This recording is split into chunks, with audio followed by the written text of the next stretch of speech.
It's 6:34 p.m. I call this meeting of the Jersey City Historic Preservation Commission to order. Please be advised that in accordance with the Open Public Meetings Act, the notice of the time, date, and place for this regularly scheduled Historic Preservation Commission meeting was sent to the Jersey Journal, the Jersey City Reporter, and Ellis Basilito on Thursday, March 10th. Same notice was sent to the city clerk for posting on the bulletin board outside of the city clerk's office and on the city's website. I have proof of this notice here in evidence, which we can mark as B1. Exhibit B1 is received and marked. Thank you. Move on to a roll call. Commissioner Gucciardo. Here. Commissioner Lewis. Here. Commissioner Amatuzzo. Here. Commissioner Gordon. Present. Commissioner Gunther. Here.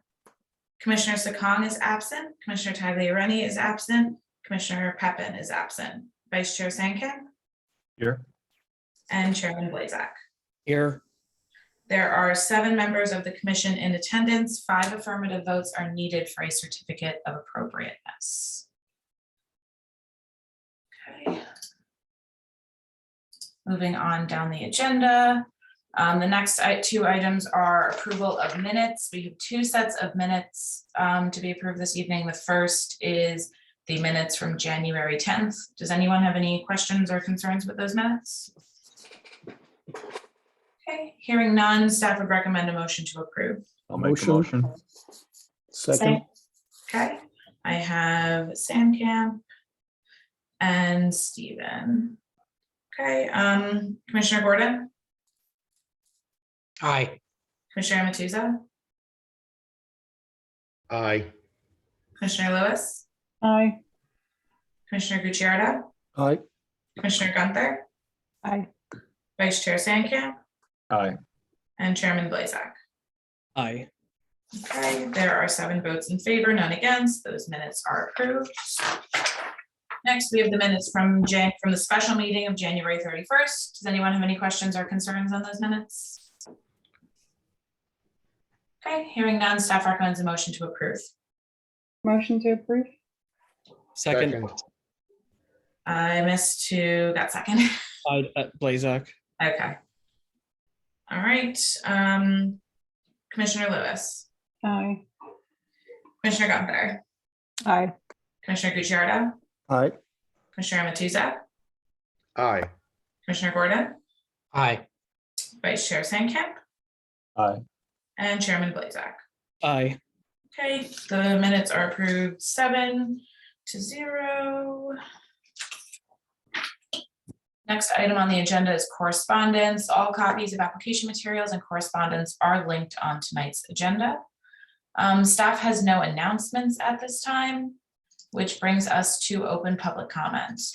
If there are any members of the public in attendance tonight who would like to speak regarding matters of historic preservation that are not on tonight's agenda, you can use the raise hand function at the bottom of the screen. All right. Staff sees no hands raised and recommends a motion to open and close public comment. Motion, Sandcamp. Second. Lewis. Okay, all in favor? Aye. Aye. Aye. Aye. Aye. All right, so that brings us to our applications this evening. Brian, I know we had a change in order. Yeah, and maybe we should have done this during the announcements, but we're just going to switch around old business case 8A with 9A. So we'll start with 9A. We'll go back, we'll start with new business 9A. That's 209 3rd Street. Then we'll go back to old business 8A, which is 67 Erie. And then we'll end with cases 9B and 9C, 247 Harrison and 344.5 8th Street. Do we need a motion to change the order? Motion, Sandcamp. Yeah. Second? Seconds, Gucciardo. Okay, all in favor? Aye. Aye. All right, so why don't we go ahead and call the first case? Okay, the first case is 9A, H20 372, John Viscani Esquire for the French American Academy. The owner is the Parish of St. Mary. This is 209 3rd Street, AKA 205, 215 3rd Street, Block 11301, Lot 1 in the Harsimus Cove Historic District. This is for a certificate of appropriateness for the installation of a new pre-finished aluminum entrance doors and transom in a wood frame to replace the existing modern replacement aluminum doors installed circa 1970 at the primary entrances of the former St. Mary's High School, originally known as the Catholic Institute and currently known as the French American Academy, a contributing eclectic neo-Gothic masonry institutional building with Art Deco influences, constructed circa 1915 in the Harsimus Cove Historic District.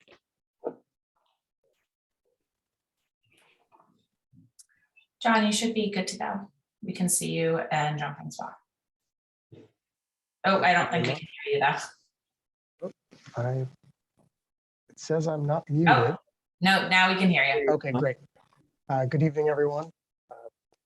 Chairman unfortunately stole my introduction of all the facts and figures regarding the building and the application. Yes, my name is John Visconti. I'm with the law firm of Stevens and Lee on behalf of the French American Academy. And I believe you've all received our application documents, which include a few site plan type drawings, some material specifications, and photos. I just want to start by saying that this really is a beautiful building that the applicant is thrilled to hold his school at, and they really enjoy being there. I'm sure you've seen from the photos, the existing doors are, dare I say, not historic by any stretch of anyone's imagination. They are historic to the 1970s, and they should have stayed there. They offer no historic benefit to the building. They certainly do not improve the aesthetic of the building. And at this point, they are far beyond their useful life and frankly create a, if not full-blown, a borderline safety concern. So the applicant has undertaken quite a bit of work to try and find a nice fit for what the historic doors used to look like based on the sort of limited historic information we have. Modern doors that we would all feel comfortable with. Mr. Visconti, I'm sorry, but you're fading out and I am not capturing everything that you're saying. Now we can't hear you at All all. hear me better? Oh. Now we can, okay, Now we can. yeah. So I have you, the applicant has undertaken quite a bit of work to try and find a nice fit for the historic use. Sorry, is that where you lost me? Yes, Got it. A nice, like I said, a nice fit for the limited data we could find regarding what the historic doors used to look like, sort of married with frankly, a modern safety concern that we would all feel comfortable sending our children to school with these doors. So that's the application before you. We did review the staff report by Mr. Reedon. We thought it was very thorough, very comprehensive, and very helpful. A few of the things I took from it were that the building is being used for its original purpose. It is a school, even though the original school is no longer there, the applicant was able to sort of step in and maintain that use. The proposed application will not destroy any historic qualities of the building. It will not remove or otherwise damage any of the existing historic aesthetic value and other value of the building. Again, the current doors, existing doors, offer no historic value and frankly, very little safety value. So overall, we think this is really a significant upgrade that will in part restore the look of these doors back to what you could have expected when you're in your car driving down the street. Certainly you'll notice an improvement from both an aesthetic point of view, because the existing doors that I'm looking at in a photo are just very bland and have very little redeeming qualities, but also attempt to mimic the historic qualities of the original doors, again, to the best we could do based on sort of the limited evidence available to us.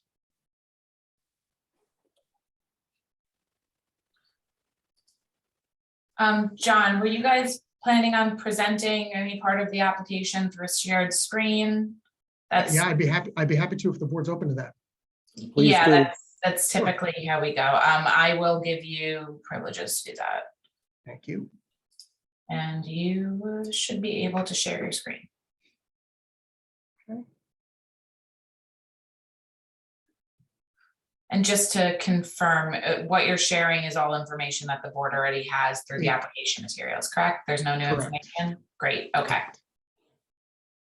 So this is a photo that I'm sharing now. This was pulled directly off the application materials on your website. This is a photo of the existing doors from head on. I've said at length that there's no historical value here. Frankly, they're not good to look at from a historic perspective or otherwise. There are some other photos that were submitted that I don't have in front of me that just sort of show how deteriorated these doors are and that they do create a safety concern for, especially for a school that children are attending. I will attempt to share a different screen now.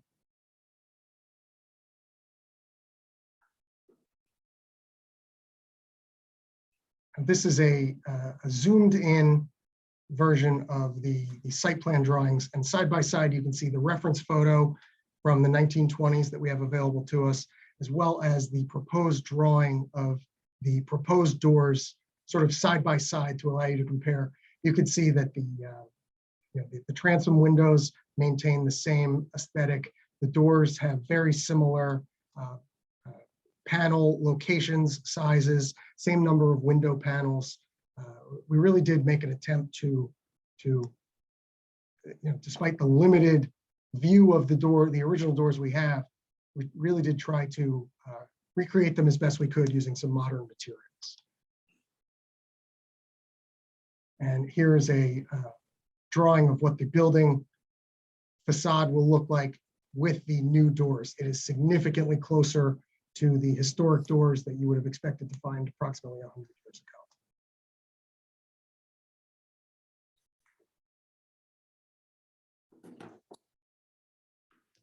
To the extent you have any questions, I'm happy to answer them. The applicant has some thoughts on colors, but more importantly, we want to make sure this board is comfortable with the color we go with. So we did see a recommendation in the board's staff report. To the extent there's no objections, we'd be happy to adopt that suggestion. Do any commission members have any questions based on the information that was provided? I guess my only question is there anything that precludes matching the original material, which was wood? Like, is there any, this being a school, are there any fire concerns or any code issues that would preclude the use of that would match the original material of the doors? Well, first, we assume the original doors were wood. We don't have any hard proof of that. Again, there is very limited evidence of what the historic doors were. I tend to agree with you. They probably were wood, but we just don't know for sure. In terms of code, there probably are code compliant wood doors. We have not been able to find a vendor that can get us wood doors that look like this, that would meet code. That's not to say they don't exist, but this application has been kicked around for well over a year, and we haven't been able to find anyone that could really do wood doors justice. For me personally, I certainly feel a lot more comfortable sending my children to school with a building that doesn't have wood doors. But again, for our purposes today, we just haven't found anything that quite works for wood doors to match the aesthetic here.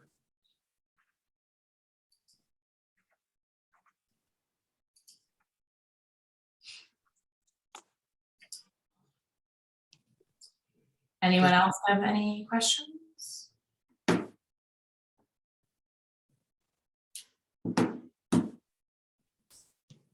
All right, well, it appears that there's no other questions, so we can move on to public comments, Brian, if that makes sense? Yeah, we can do that. Okay. If there are any members of the public in attendance who would like to speak regarding this application, please use the raise hand function at the bottom of the screen. If you're on the phone, you can press *9. Okay, staff sees no hands raised and recommends a motion to open and close public comment. Motion. Second. Okay, all in favor? Aye. Okay, It should be here from staff. yes. Okay, can you hear me now? Yes. Okay. St. Mary's School, which was originally constructed as the Catholic Institute in 1915, started out as an elementary school. By 1956, the Sisters of Charity Convent Station had decided to open up a high school, which was its latest incarnation as a Catholic Educational Center. That school unfortunately closed, but the French American Academy was able to take up residence and continue the use of an educational institution in the building. The parish complex is made up of several buildings, aside from the church, including the rectory right next door and the former convent on 2nd Street, all of which, both of which rather, have wood windows. And even though the rectory does not have its original door, it would stand to reason, in the absence of any other proof to the contrary, that the original door on this building, or doors on this building, were wood. I would find it difficult to understand why metal doors or wood-clad metal doors would have been removed historically. Also with the school, at the same period where the doors were installed, the original windows were removed throughout the building and they were replaced with aluminum. Today, we're looking at a proposed aluminum storefront, an aluminum door entry system. And I think that we do have to look at a number of things here. Is the material appropriate? And we are dealing with, according to the drawings that were submitted by Special Light, we're dealing with two materials. That would be aluminum as well as RFP, or reinforced fiberglass panels, neither of which really do have any sort of precedent in historic preservation, either use-wise, long-term, or as a material that the commission has approved on historic buildings. Staff does not feel that he can approve these doors under a certificate of no effect. The construction method would seem to preclude the detail that you would usually expect, and the commission usually seeks to have on these buildings through the standards which are in place.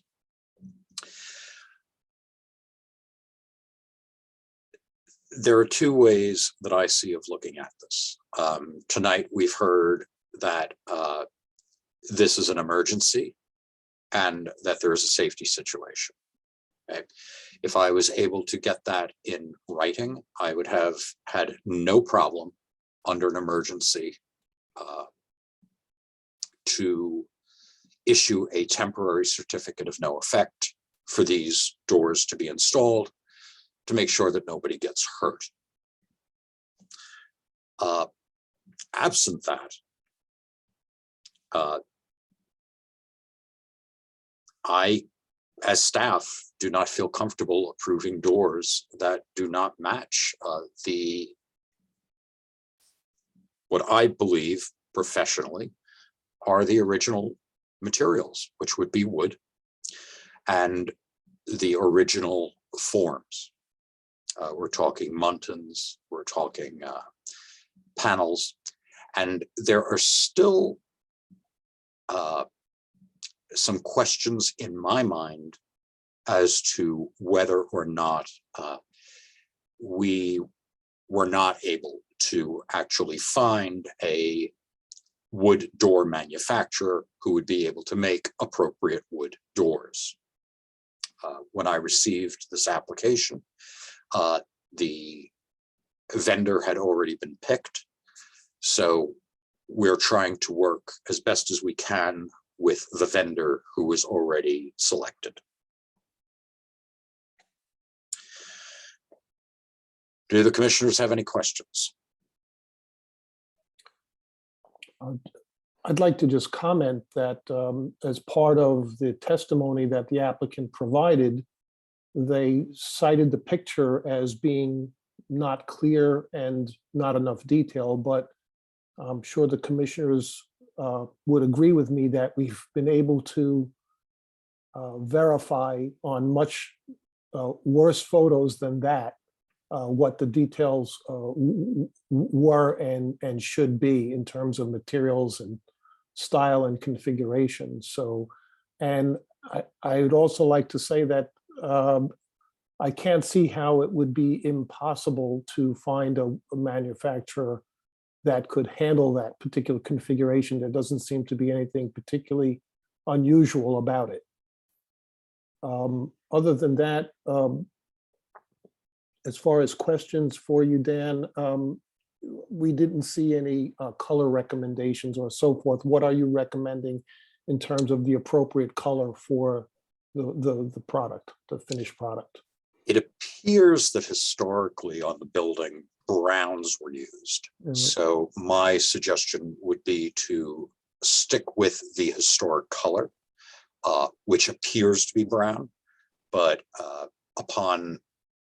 but I would ask if these were to be approved or if they were to be remanded back to staff, that the color be also remanded back to staff so that he could just double check the colors against what we have, what proof we have on the building in terms of paint ghosts and the adjacent rectory. Okay. And the applicant also mentioned that the application's been kicking around for a year. Those were his words. What has taken so long to have it come before the commission? I would be more than happy to let the attorney answer that if you'd like to. Okay, great. But I think that there was a lot of back and forth about materials and design, and trying to see how we could come up with the most appropriate product to present to the commission. Okay, thank you. That's right. There has been quite a bit of back and forth, both on materials and design. And I would represent that the design before you today is significantly revised from what was originally proposed as a result of the comments we received. And I would agree that that is correct. Can I say a word about the vendor selection? Oh, excuse me. Sorry, Jean-Marc, if you're going to testify, we do have to quickly swear you in. Okay. Go ahead. Please Can you raise your hand? Do you swear? Oh. Oh, I'm sorry. I'm sorry. That's I missed okay. Can you raise your right hand, please? Jean-Francois, please raise your right hand. Thank you. There you go. Do you swear or affirm to tell the whole truth, nothing but the truth, to help you God? I do. Thank you. All set. All right. Thank you very much. So I'm sorry. First of all, I'm sorry for calling you the wrong name. I apologize for that. But could you also just state and spell your name for the record, please? sure. My name is Jean-François Guégan. And just spell it for our court reporter, please. Sure. Jean-Francois. My last name is Gugens, spelled G-U-E-G-U-E-N. All right, very good. Thank you. All right, as far as the vendor selection, and this is definitely a very important question.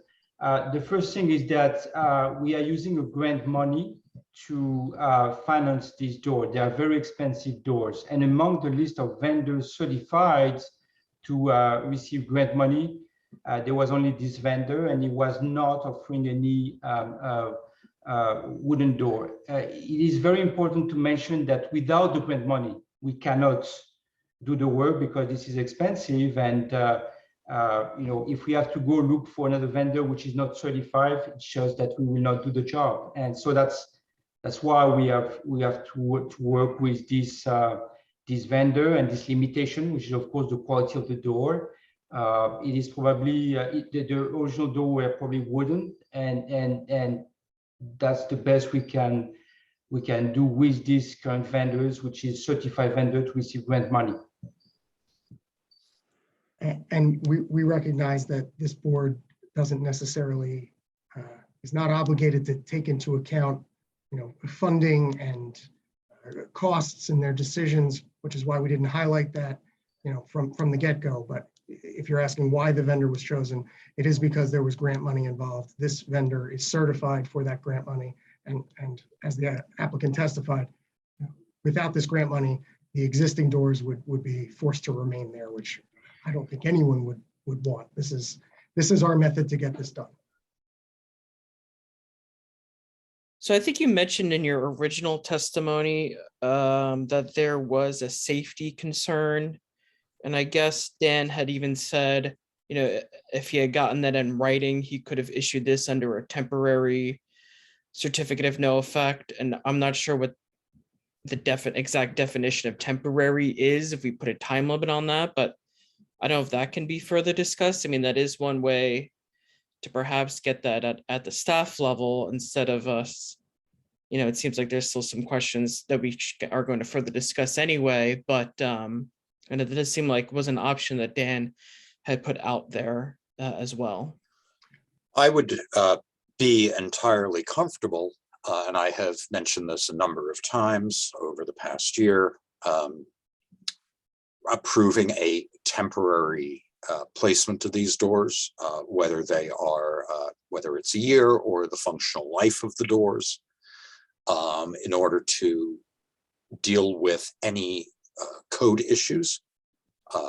As far as I am aware, there are no code issues that require this particular door to be placed. And also to deal with safety issues. We do not want to have a problem or an issue where there is a safety issue. And it is quite frequent that staff has issued a temporary approval for a door, even in a residence, say during construction or while trying to come up with an appropriate plan based on photographs. And especially currently with supply chain problems, staff has issued more temporary certificates of no effect, just so that people have appropriate windows, at least weatherproof windows and doors in their homes.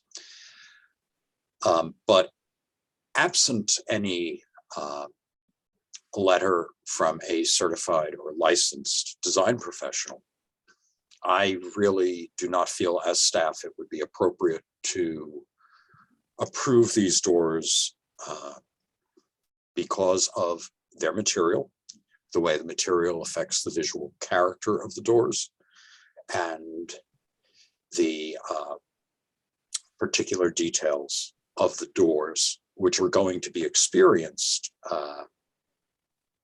at arm's length right on the first floor. I also do not believe that precedent-wise, this is a wise material, especially if we are going to be looking at replacing windows at some point in the future. I do not want this to be something that establishes a precedent, but If it was temporary, it would not be here. If it was temporary and I had a letter, it would not be here before the board tonight. Can I piggyback on that just a bit? You know, we had, you know, discussed what would constitute an emergency, and listen, fortunately, we haven't had someone physically be injured by the doors.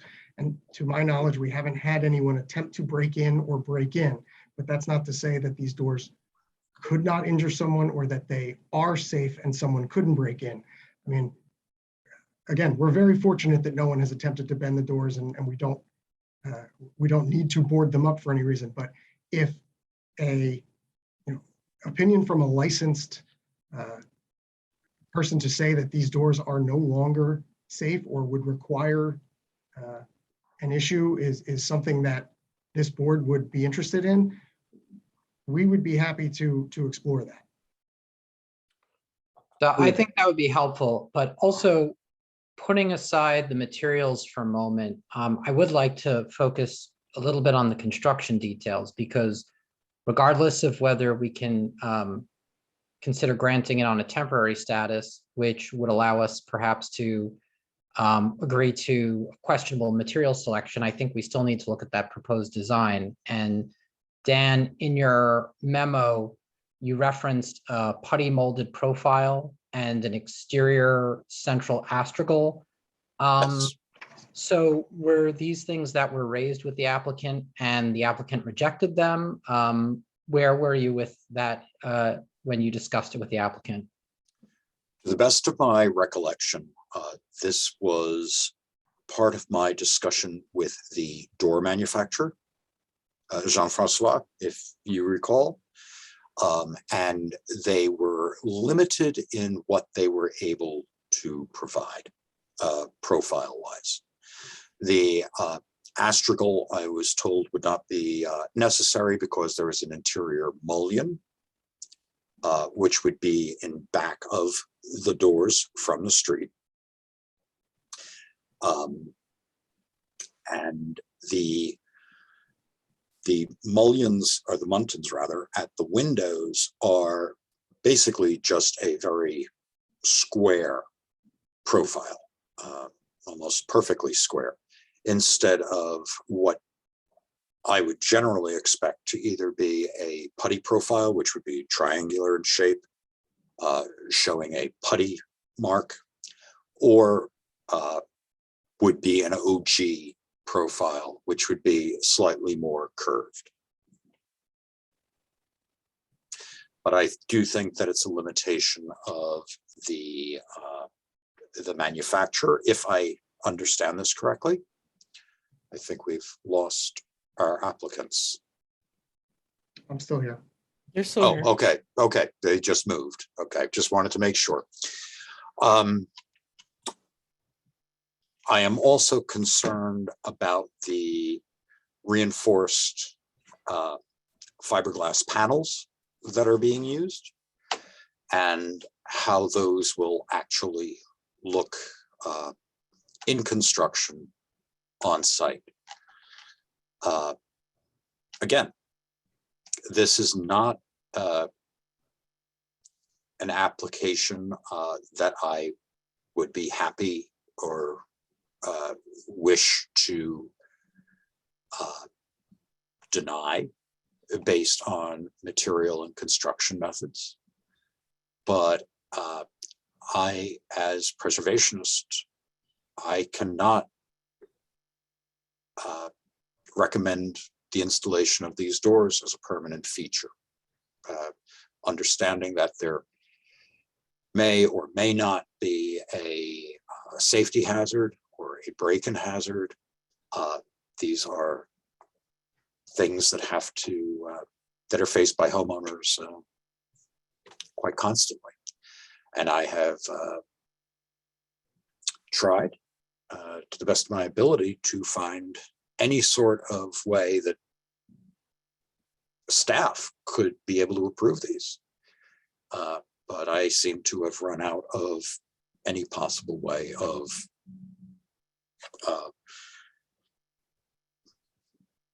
approving them.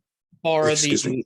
it could bar the submittal of a letter from a design professional stating that there is a imminent, I guess, Stating that in their opinion, the doors are a danger or pose a danger. yeah. Um, And just and because something hasn't happened yet, I think, a design professional could look at them and say, and give a conditions report on the door and outline why they need to be replaced imminently. yes, I do think And you that, would issue that as a temporary emergency certificate of no effect. yes, if I had that, I would immediately issue it. And I do think that a reasonable person looking at these doors could say, or the doors that are there, could say that, yes, there is the possibility of people getting hurt here. But And I can't- could you explain why that would be, Dan? What's harmful about the doors? that is beyond my professional capabilities, but just as a layperson, there are some small pieces of metal that have been sticking out. In fact, the doors don't seem to close quite as quickly or as slowly as I would like them to, or I would feel comfortable with them if I had children going to school. But and these- they are quite old. But And these are things that could be accomplished with temporarily with a repair rather than, create an emergency situation, right? I do not know that, Right, I know, I Okay. understand, but. which is why I am going with, and that is not what the application is before us. Right, Very early on in the conversation, I had asked, are the doors repairable? And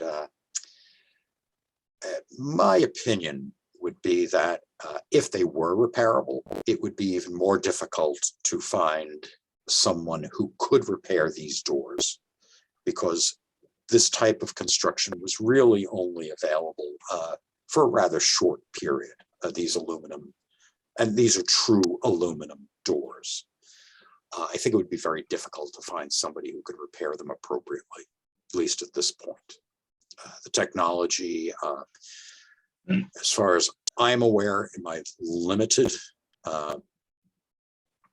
experience with true aluminum doors, I think the craftsmanship is going to be very hard to come by to make a repair.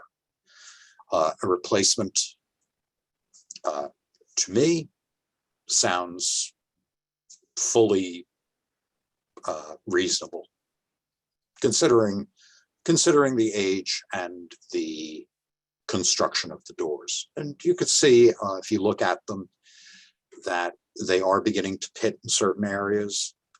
The bases have been, over the years, dinged, kind of kicked in. The panels seem to be a little bit loose to me. But again, I can't make a call on whether or if these doors are going to pose a hazard. That's not my professional bailiwick. And I cannot find a code which would require this particular type of door construction. But if I was given something to work on, I would have approved it myself. So I have a quick question for you, Dan, and that is, Yes. if the proposal was for a metal clad, like a steel clad door, would you feel the same way? Do you feel like there's a possibility that there could have been steel clad going on this fenestration on this building? In which case, if it had the proper profile in a steel clad, would that have been something that you could see as a possibility? I did wonder about that. And just as we do not dictate the species of wood that wood doors are made out of, We might recommend certain species over others. I don't think that we would dictate a particular type of metal over any other particular type of metal, but I could not, I just could not sit here and testify that I would think that those doors were steel clad. Well, a couple At of things any I could say as someone that makes doors. It would, Mhm. first of all, if they were to put these into production right now, it would be multiple months before they were installed. In which case, it can't be an imminent hazard. If it's an imminent hazard, then they need to repair them. So it would be better to repair them to solve the imminent hazard, it seems to me. As far as wood doors go, I've made many hundreds of wood doors of all different types for all different, both commercial and residential buildings. And that's not an issue either. There's a lot of vendors that could do that. The interesting situation here is that they have a vendor that needs to be certified to receive a certain type of grant. I've worked on colleges. I put doors in colleges. So I'm not sure why this particular building needs a certain type of certified vendor, but I have to assume that that's a very narrow band of people, of vendors that can do that. So I would say that if the vendor that they have maybe could subcontract another vendor, that might be a possibility. The other thought I had was we've done many times where we've had replacements, in-kind replacements. So for instance, if like you're saying, Dan, if they were to take out one of these doors, if there was one that was specifically hazardous, you take it out and replace it with an in-kind, aluminum, anodized aluminum door, like what it appears to be there, hollow metal aluminum. Would that be a possibility? I, again, running into the problem of suppliers. That's one issue. These doors,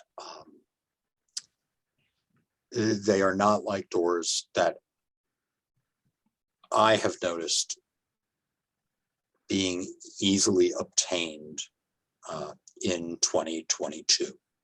I think that this particular machinery molding profile I don't think we're going to be able to do in kind. We even have problems sometimes replacing failed aluminum windows that are 20 years old in kind, just because of changes in technology and machinery. I don't think that will be possible.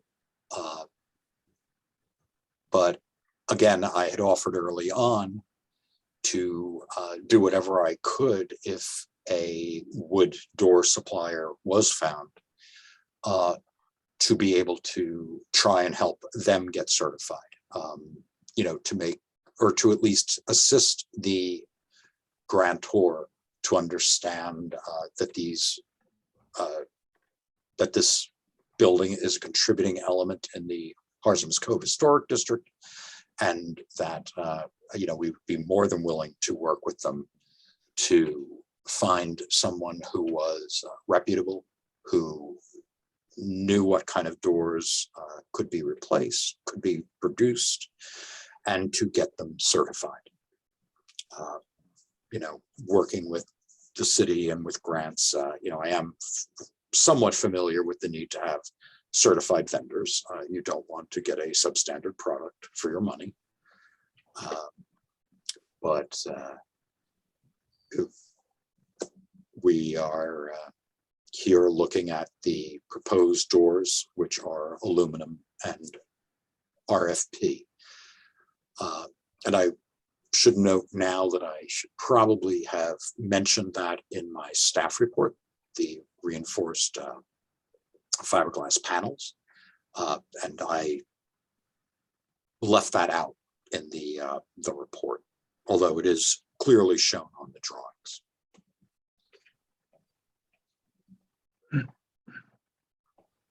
Did I answer your questions, Commissioner? You did, thank you. Commissioner Amatuzzo. Yeah, I would just like to say thank you, Commissioner Sandkamp, for bringing up the possibility of seeking out a subcontractor for the vendor that has been certified. As we know, there are many school buildings that have replaced windows and doors with proper wood material. And the building that comes to mind, and why I would have to concur with Dan about not approving these aluminum doors, is 75 Montgomery Street. We would not let them put in a new aluminum storefront. We were very strict about no aluminum windows because everything there was either wood or cast iron storefront windows. And I just feel like this is going to say, well, what about us? You know, and I get it. This is a school. It's a different purpose. There are children. The doors are probably getting way overused, and they have certainly outlived their life expectancy. But I don't understand why they have not given Dan the letter that he requested to make this just go away as a temporary fix. That I'm unclear about why what the reservation is for that. But I would have to concur that putting aluminum doors here is a step in the wrong direction. That's it.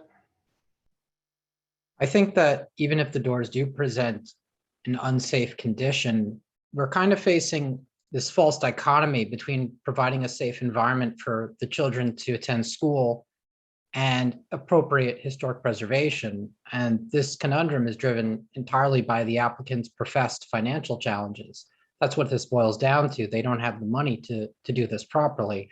And as we've already discussed, that's not something we typically take into consideration. So I'm very sympathetic because this is a school and we want to see them be successful. But I'm having a hard time getting past the fact that there is a solution that we can pursue. We just don't have the money to do it.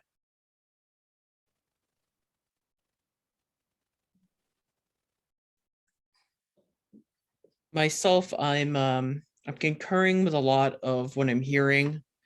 You know, I think the one thing that this has going for it is that the doors, these proposed doors do recall the historic doors more than the existing doors. I mean, I think we all would agree that this is an improvement over what's there.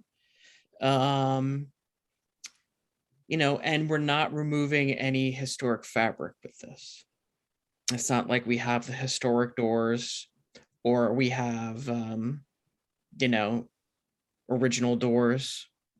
What we have are doors from, I think, probably the 60s or 70s. So you know, I think I would be a little bit more amendable to something here, provided I think maybe that some of the details are a little better. You know, as a you know, something that recalls the historic. You know, we're putting back a divided transom. The doors have they have lights, and then they have a panels below.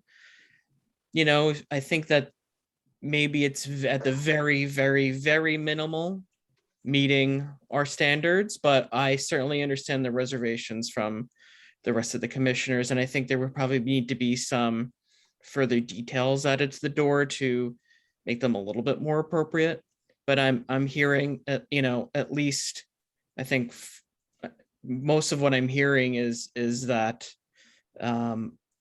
you know, not a positive reaction to the proposed doors. So I think, you know, I think a couple commissioners maybe haven't spoke, and I want, you know, would like to get everyone on the record who wants to say anything, but you what I'm hearing is that there's probably not enough support tonight for an approval, and that the applicant should probably work with staff to continue to look at options, including getting a licensed design professional to look at the doors to see if they can work with staff on some sort of temporary approval. And staff would be more than willing to cooperate with the school and their attorney in speaking with any design professional or professional who is familiar with current codes to be able to come up with an appropriate, if temporary, solution that And I staff did, can sign off on under a certificate of no effect. I did read in the report, the last paragraph indicated that this board may remand the matter back to staff for issuance of a temporary approval for the life of the doors. It didn't mention anything about there being a hazard or any kind of requirements other than there could be a issuance of a certificate of no effect due to the temporary installation for the functional life of the proposed doors. But we would request that be an option. Well, I think at this point, Mr. Chairman, we could talk circles around the issue for a very long time. But as I see it, we have a couple of choices. Probably the most expedient choice, given the circumstances at this point, would be to remand the application back to staff to see if we can get better detailing and or some sort of a certification that says that the doors must be replaced because they are in imminent danger. Barring that, staff cannot recommend these doors as permanent installation. Better than what is there has never been a standard that we have gone by. We have fairly clear standards that, while maybe open to interpretation, don't necessarily run to better than what was there. But I am willing to look at safety and the necessity of putting in safe doors that are not going to be broken into. All right, do we need to make a motion on that? Is there any other questions or comments from commissioners, either to staff or to the applicants? I have one. So if we're looking at approving this on a temporary basis for the life of the doors, what is the estimated useful life of these proposed doors? If I am correct, I believe that I saw I could not tell you where at this point, but I believe that I saw a guarantee for 20 years, if I was correct. I've been here for 20 years. I might be here for 20 more years. So I'll try to keep it in mind and help them along to a better master plan for the long term. The idea of approving a temporary door system here would be that when these doors have outlasted their useful life, that the new doors be an appropriate wood door, or again, they would the school or whoever then has the building would be sent back to the commission with the recommendation that the doors be wood, because there's already been an approval for a emergency or temporary door that has lasted the past X years and was primarily given to be able to give the school some breathing room to be able to find an appropriate door. or appropriate door system. I think we've proposed multiple options and solutions to the applicant. I myself am not comfortable remanding it back to staff to deal with as an emergency until it's actually been proven that there is an emergency. I think we've given the applicant multiple ways to go, including from an expert on the commission saying that these doors can be fabricated in wood. Doors similar to this have been fabricated in wood many times before, so it's not like that is impossible. There's no inherent safety issue with a wooden door because multiple institutions have wooden doors that function successfully, provide security, it can last for years and years. So I would think we should be asking the applicant to go back and explore the options we've proposed, including going to the certified vendor and seeing if they have a subcontractor, or possibly with some support from the commission or the staff, a letter to the grantor saying, look, this is the situation we have here. We have a historic building that's contributing. There are many great vendors that can do a good job. We would ask you to allow a vendor to fulfill the need of this school and ask them to, why is it that there's only this one vendor that is certified to make a door? That seems kind of unusual for a grantor to only specify that limited number of vendors. So I think there's some exploration needs to be done on the part of the applicant before we quickly move to remand it to staff. We did explore the options. We did ask the vendors for a wooden door. We could, and by the way, we've been working on this 2 years. 2 years. It's a long time. We looked at many options. I believe I've really, opened up by email the issue of security, safety. I understand that today, I understand that I should have issued a letter saying that the doors are a danger or pose a danger, and they must be replaced immediately. But I believe that I've sent emails to staff saying that it's a security concern for the school first. Like I said, 2 years that we've been working on these doors. Unfortunately, we have this vendor that we have to deal with. They don't have any option for wooden doors. So I hear, Commissioner, about the fact that there are vendors who can provide wooden door, but unfortunately they are not certified. Again, like I said, we cannot afford replacing this door without grant money. I think that staff has made it clear that staff would have no problem, and has done this in the past, dealing with a granting agency to have and explaining to the granting agency exactly what a historic district is about, what materials and forms are appropriate, and for them, and to help them to find other certified or certifiable vendors. The fact that this has taken almost 2 years, I think, is in a large part due to the construction methods and materials of the door.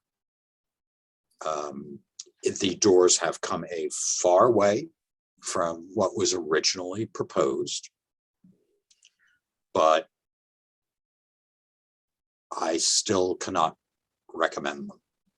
If the board would be agreeable to it, we would request that the board agree to carry the hearing. Let me talk with the applicant. Let us see if we can kick the tires and take what the board has given us tonight under advisement to see if there are any other avenues that we could try to explore. I would be more than happy to discuss this with you, John, as well. Great. So that you can get caught up a little bit in what has gone on over time and see if there are other possible solutions. Yes, Okay. we'd be happy to discuss if the board is okay with that. I would be fine with that if everyone else is. We could Absolutely. carry this to a later unspecified meeting date. I'll make that motion, Brian. A I'll second. second. Okay, so, and we're doing an unspecified meeting date? Yes. Okay, Jean-Francois, do you know what the unspecified meeting date means? That you won't necessarily have to come up with an answer by our next meeting, where it's more of an open schedule that we're looking at here. Okay. okay, I'll do a roll call vote. Commissioner Gucciardo, And we wish you Godspeed and hope you can find a solution. We want all the best for the school. okay, Commissioner Lewis, Aye, and here. Commissioner Amatuzzo, Aye. Commissioner Gordon, Aye, and if kicking the tires proves fruitless, then I would be willing to entertain the temporary emergency authorization. Commissioner Gunther, Aye. Vice Chair Sandkamp. Aye. And Chairman Blazak. Aye. Okay, there are 7 votes in favor, none against. We will see you guys at the unspecified meeting date of your choice. Thank you all. This was not exactly what we were looking for, but we do appreciate how thorough you are and passionate about this we are. We sincerely hope to be back with something we can all leave smiling about next time. Thank you. Thank you so much. Thank you very much. Thank you. All right, next we're going to go back to old business. And before that, Mr. Chairman, I'm going to excuse myself for the evening. All right, see you at the next unspecified meeting. Okay. Thank you all, and I'm looking forward to seeing you all in person at some, unspecified hopefully meeting so. in the future. Have a Good good night, night. Dave. All Good right. night. All right, next we have case 8A. This is H21-297, Nathan Bright AIA on behalf of Emmanuel Rousson, owner. This is 67 Erie Street, block 11105, lot 15. This is in the Harsimus Cove Historic District and is for a certificate of appropriateness for rooftop addition visible from the public right-of-way from 4th Street and associated work at 67 Erie Street, and altered contributing circa 1860 brick and brownstone fronted Italianate influenced vernacular Greek revival variant row house. And this is carried from the January 10th, 2022 regular HPC meeting. All right, Nathan, you should be able to unmute yourself. And Liz, do we need to re-swear him or does he remain under oath? Because he was previously sworn for this application. I don't know. Let's just do it again. Okay. It's a new transcript. New testimony. Okay.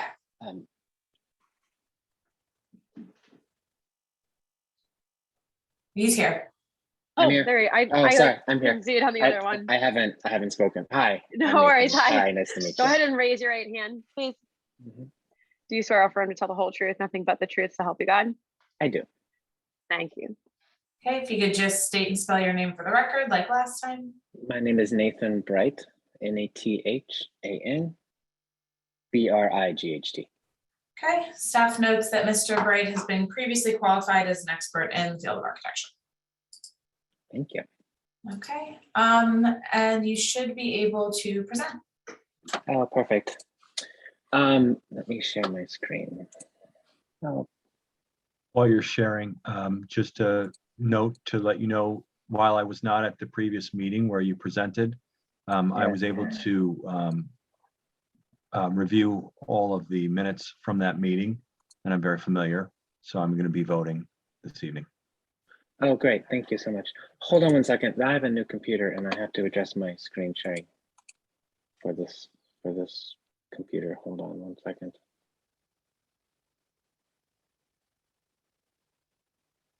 I'm going to turn my camera off 1 second. I apologize. Also, Maggie, I don't know, I think the owner of this property has written in the chat. I don't know if he wants to be promoted as well. Maybe Nathan can answer that. Yeah, Yes, he probably should. I believe he would want to. okay, so let's go ahead and promote. Thank you, Brian.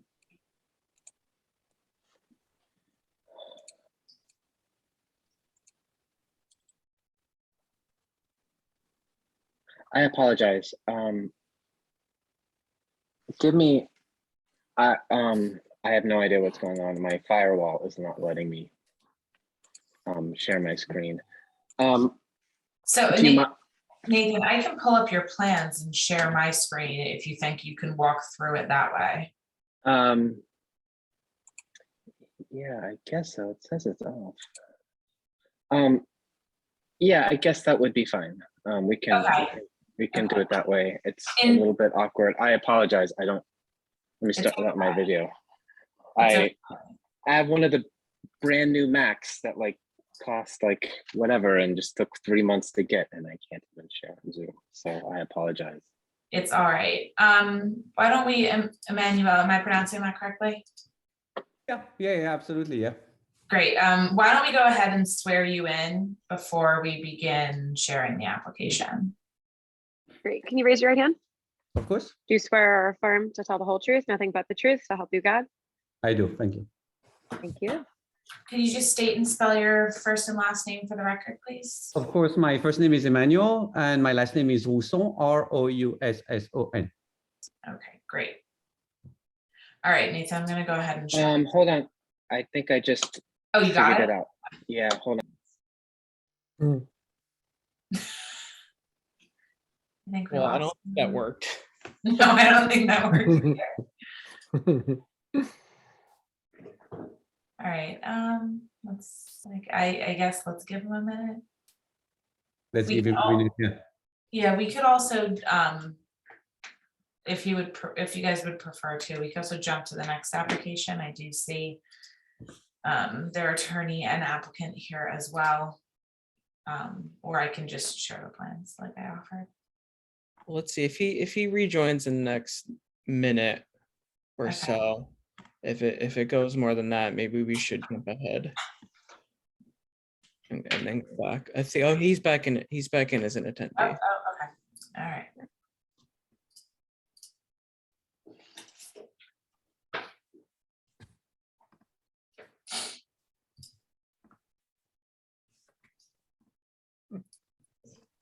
Okay, I think you have to unmute yourself. Yep, sorry, I'm here. I apologize for all of that. Let's see if this works. That's all right. And share all panels.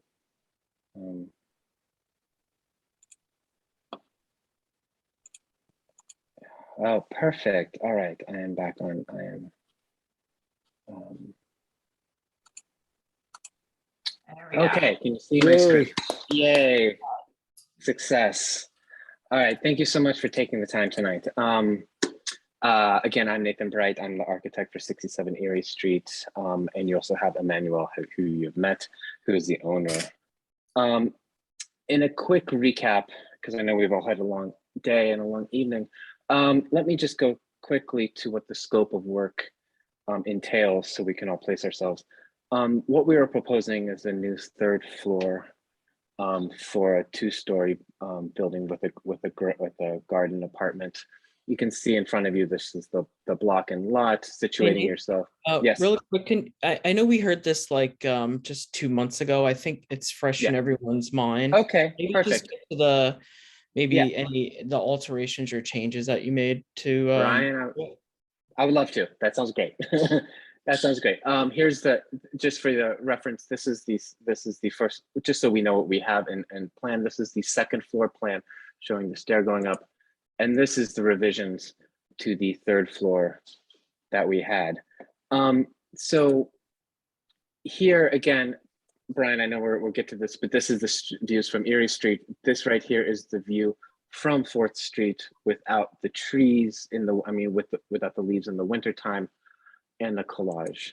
So why don't we go here? So this is the old plan that we had presented, the old elevations that we had presented. And in that meeting, the commission brought concerns that I believe that were centered around, not surprisingly, the concept of appropriateness, and really, as well as the comment from the staff report as well. And so we broke this down into 4 main aspects of what were brought up in January. And so I want to go over them. One is the appropriateness of the exterior cladding. As you can see that we were showing the woods rain screen with a modern detailing. Number 2 was the appropriateness of the windows and the window patterns. This is not only for the 3rd floor that we're proposing, which you could see in this is a large scaled window, but also with the window pattern and the windows on the 2nd floor that we are replacing. The 3rd issue is the massing against the existing roof line. If you go into detail number 2 here, you can see where we were actually engaging the parapet of our building and that roof line, and it was very much a thought of the commission to keep that roof line of the parapet realigned continuous, which we respected. And then finally, which is really the maybe the main question, which is the nature of the cantilevered proposal in general. How I think there was an innate response to the visual form of the cantilever within the rear yard. So with those 4 ideas, and there are a bunch of other smaller ideas that we can talk about, but those are the main big points. Moving through there, this is the proposal that we would like to come back, that we are proposing based on those 4 comments. So to deal with number 1, appropriateness of the exterior cladding. So the proposal here is to match the exterior cladding with the same stucco facade that was approved in the lower addition back from 2016. This was approved in the rear yard. It was installed in the rear yard.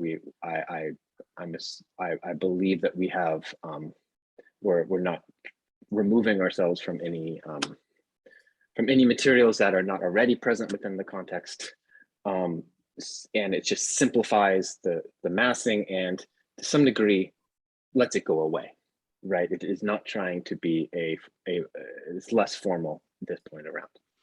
Number 2 was really the appropriateness of the windows and the window pattern, and I appreciate that comment. I think it was correct, very much so. And so as you can see here, what we have done is we've carried the tripart bays of the punched windows from that were on the 1st floor, also on the 2nd floor. We've carried that up to the 3rd floor. It is in the same proportions and massing of the other buildings in that rear yard visibility. And you can also see that we are carrying the divided lights from the approval of the first and 2nd floors, or the 1st floor below, and also in the same nature and vocabulary as the existing buildings of the rear yard. Regarding the 3rd issue, regarding the massing against the existing roof line, I will zoom in here, and we have actually kept this existing roof line going through. We were not doing this previously because we really were trying to keep the height of the building down as much as possible. We have moved the geometry around so that this building is actually raised above. We've shifted it up and over just slightly in order to get it above the existing parapet. So all of this structure would then be would be posted up from the existing construction. Oops, sorry, let me go back to the detail. So you can really see where we're keeping the structure above the existing parapet. And to some degree, this actually makes the installation a lot easier. We can actually just, as a more traditional bulkhead experience, we can build it all above the roof and then penetrate down. So I'm very happy with the conclusion and the thought from the commission on that. And finally, the main move here that we're proposing is really getting to the fourth point, which is the appropriateness of the cantilevered nature of the proposal in general. So what we're trying to do is to build a screened in porch for some degree that basically carries that massing down to the top of the first floor, to the bottom of the second floor. That screen would have in it sliding doors that would then be able to slide all the way open if they needed to enjoy the roof deck on a summer day or on a spring evening. But for the most part, it would be slid. It would be closed in order to provide the fenestration and the solar shading that it's actually doing at this point. I believe that this proposal actually starts to solve many of the concerns that the commission have, which is one is removing or actually reducing, removing, I suppose, the visual nature of the cantilever by bringing the posts down, bringing the volume down, and really de-emphasizing how the solution is that this gets it built, right? As opposed to, the statement isn't, we want a cantilever. The statement is, we want to put this roof needs to go up here, and this is how we can get it to set without going through extravagant structural needs to carry loads down through bearing walls and whatnot. But more importantly, or secondarily, I guess it also starts to address a lot of the concerns the commission had regarding shading and the effect of blocking any sunlight on the adjacent buildings. This provides a nice solar shading and light transfer throughout the day. So those are the main moves of this proposal. There's some secondary moves.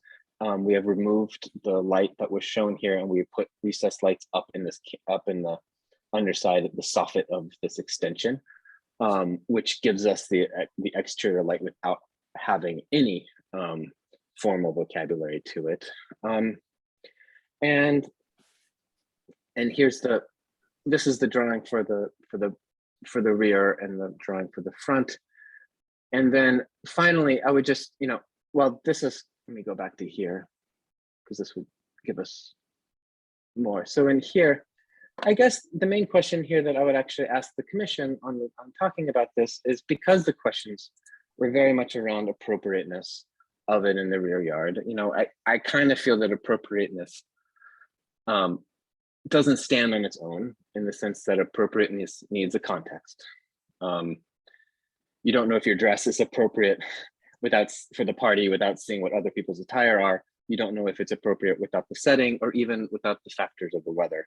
So I want to make sure that we understand the context of what the appropriateness is here, is that the appropriateness is not on the main building facade. The appropriateness is not on those elements that are traditionally carrying the historical nature and historical fabric of Jersey City. The appropriateness here is a rear yard, and it's a rear yard, as you can see from the drawings, from the photograph, has extensions, and it has build outs. This one most prominently at 61 Erie Street, which is much taller, much higher, a bland stucco wall that sticks out 25 feet past the rear yard of the rear of the building. So I just want to make sure that we that is taken into consideration as we discuss this proposal. And I will leave it there and answer any questions. Nathan, could you scroll up? Yes. So we can see the addition that you have in the lower right-hand corner. No, it was on that same page. Right here. Yes, and if you could make that larger, please. I have a larger one. It's the same image. I just pulled it out on a separate sheet so we could see it. And it's the same image that we were just looking at. So this is a montage done by my staff. This is the existing rear facade. This is the addition. You can see where the extension sits in some of the rear yard. Mhm.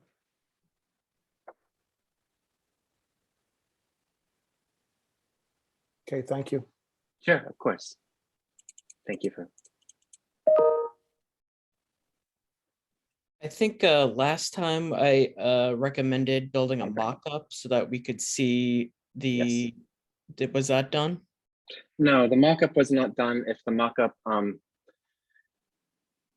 if the mock-up would be a very fruitful engagement in order to move forward, then we certainly can. My sense was only, Brian, was that that there were other issues to resolve than the massing of this. It seemed to me that the objections or the comments were not for the volume that the building was, that the extension was taking up on it, but rather for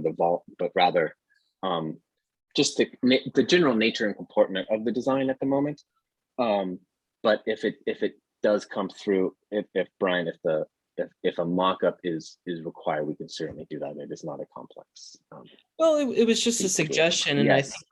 I think you were talking about seeing things in context, and Yeah. I think there's no better way to do that than by building a mock-up and having us actually, either providing photographs of that. The rendering does help, but actually going by there before a meeting and actually seeing that in person, I think nothing is a substitute for that. But that's just a suggestion.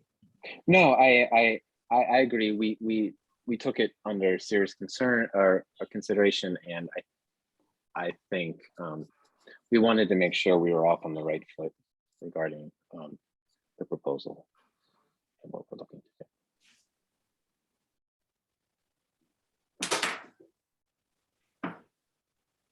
Do any other commissioners have any questions?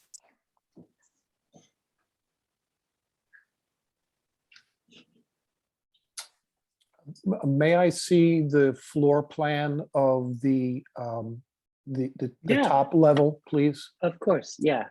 Yeah, we actually made a bunch of changes there based upon the windows. I'll zoom in to the two plans here. This is the floor plan, and then the reflected ceiling plan just showing the lighting. So the way we changed this up is by bringing the 3 bays of the windows up, it really allowed us, this window in the shower would then be frosted. We would have to put a film on it simply to protect, obviously visibility, but it's a lot more discreet than, the ostentatiousness that we were proposing before. It just seems like a very comfortable space now. So I'm very happy with the changes. I think it allows a nice livability in every yard for sure. Thank you. Yes, thank you.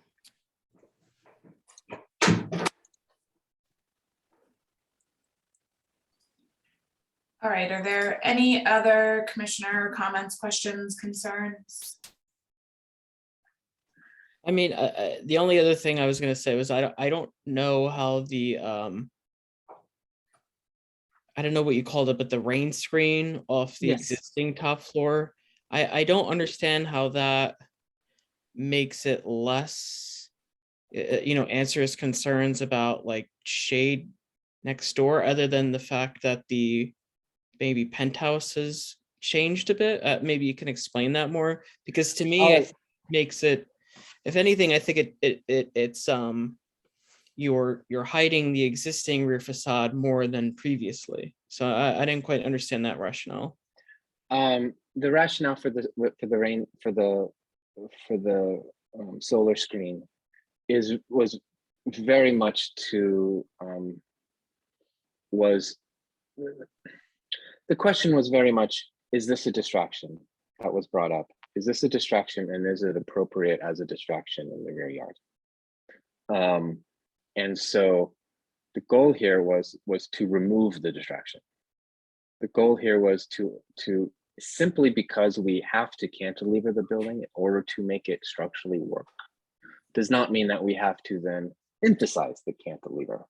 And we could build walls down from here that would be solid, but that wouldn't really do much for anyone, because the concern was, are we doing something that starts to block the neighbor's lights? And and the shade effects and all of that. So the goal here was to create a screen, plane, 3 planes actually, that allowed us to bring that mass down while, you know, ultimately not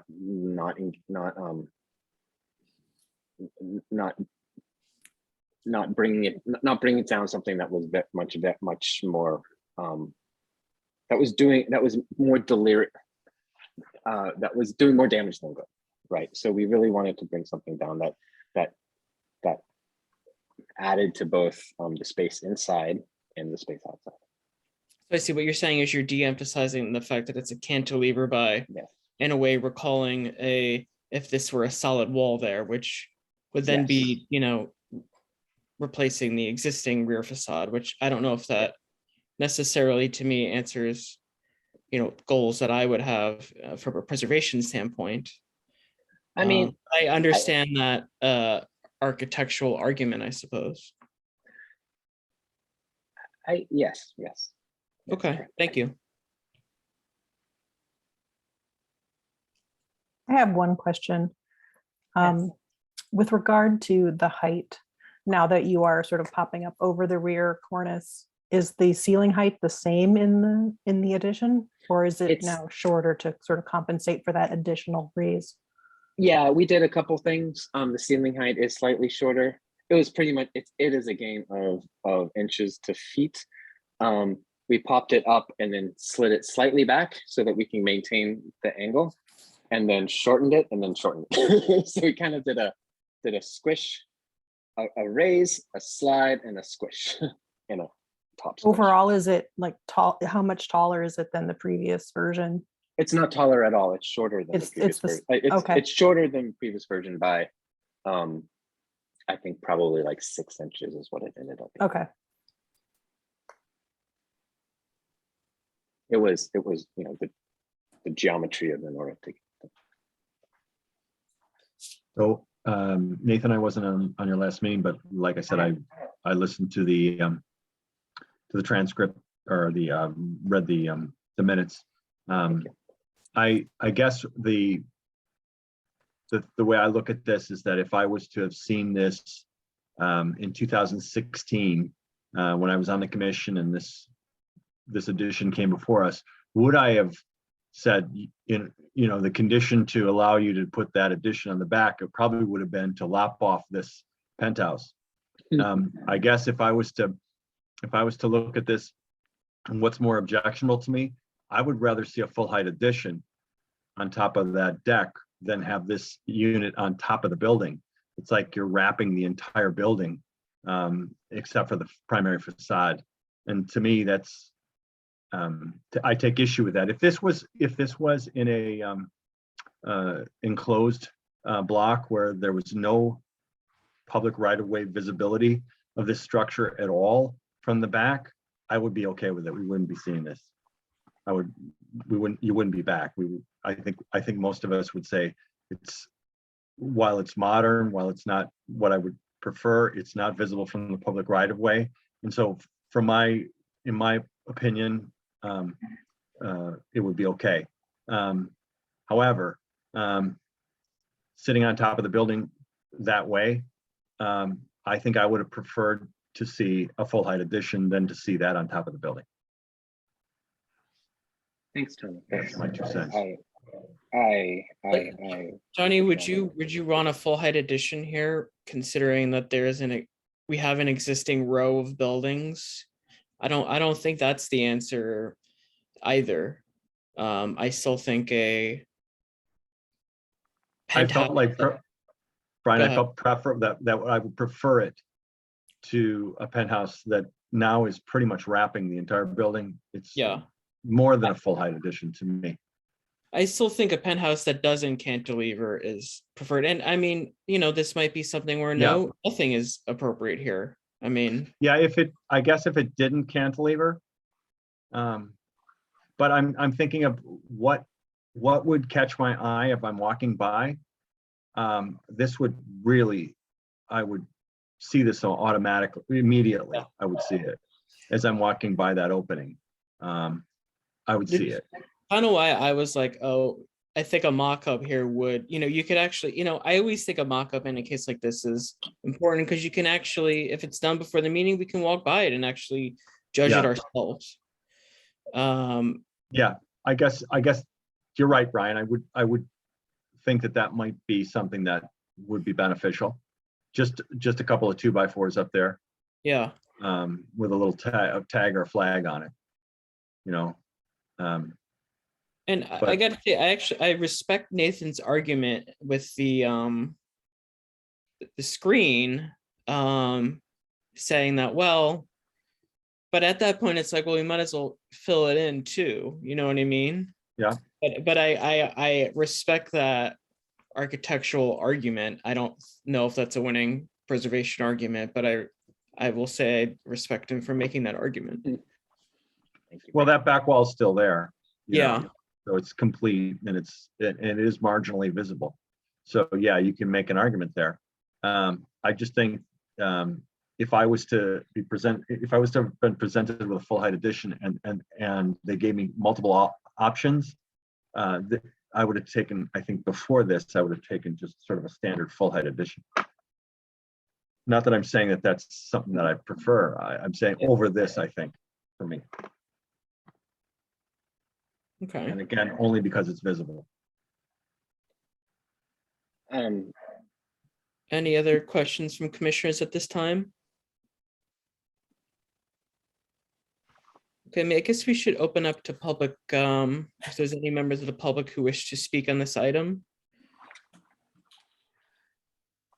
Please utilize the raise hand function. All right, staff is seeing no hands raised. I don't see anyone on their phone either. Nope. Do we want to make a motion to open and close public? Motion. Second. All in favor? Aye. Aye. Let me hear from staff on this. Sure. So I can put up the staff report if the commission would like, but we did update the staff report to show that we did receive revised plans. I also, just for the commission's clarity, added in a copy of the correspondence just from the applicant stating what they updated on the application as well. So that was included as part of your application materials. The staff's general recommendation remains the same from the previous iteration of this application. As presented, we just, I don't believe that it is appropriate for both the historic structure and the Harsmith Cove Historic District. When you review our design guidelines in comparison to the new proposal, which I will call this the new proposal because there were alterations made that some of which were, I agree with you, Nathan, some of them were much better. The window fenestration looked much better. However, the bulk of the addition is something that we were concerned with at the beginning, as well as just the penetration of a very stable, consistent roof form across the block. One of the things that our ordinance specifically calls out with rooftop additions is that they really shouldn't, it's really not appropriate to add a rooftop addition on top of a very stable, uniform roof line. So that, in addition to the fact that it's visible, that it adversely affects the significant consistent roof line and also just the general bulk of the addition. Staff does recommend that the commission deny the certificate of appropriateness at this, just due to the adverse effect on the district. I do think that if the commission is interested in seeing a mock-up, it could be worthwhile. However, I will say that I don't want the applicant to, it certainly would not be a waste of time to do a mock-up in any way, shape, or form, but staff's main concern with this proposal is both the visibility and the bulk on the roof form. So I don't, a mock-up, there is a very minimal chance of a mock-up changing staff's opinion or staff's recommendation on this application. So if the applicant would like, if the commission would like to adjourn the application to an unspecified meeting date while the applicant conducts a mock-up for commission review, staff would be supportive of that. However, I don't want there to be any confusion as to if it will change staff's recommendation on this project. Does anyone have any questions for staff? Can I speak? No. Maggie, can I speak? Sure. Just, I appreciate all of these comments. I'll let you continue, but just from, let me speak from, I'm not putting words in my client's mouth, but let me speak from from a layman's perspective of someone who lives on that block. It's not a uniform roof line. It's a rear yard that has a super tall building on one side and a building that was approved by this commission 10 years ago to get built. That is nothing but a gigantic stucco extension that blocks everything and is ugly in the world. And so it's speaking from someone who doesn't know in front of this commission, and certainly a layman regarding preservation, is it just seems discongruent. It doesn't follow that, not to get on Tony's recommendation, but the fact that a recommendation of building a stucco to another stucco floor would have more precedence than doing something that is gentle to the texture and fabric of that rear yard. Just, I mean, I'm just pleading the case here that appropriateness belongs in context, and I think this exceeds the context by miles. That's my point. If I can add, I mean, if you don't mind, and I'm not an expert in any field there, I struggle with the uniformity of the roof height on the block, because there is 6 building and there is 4 different building height on that block, 3 of them being much taller than we are, some of them actually on Erie Street. The building on 61 Erie, which the extension was built when we have been living in the house for 14 years, right?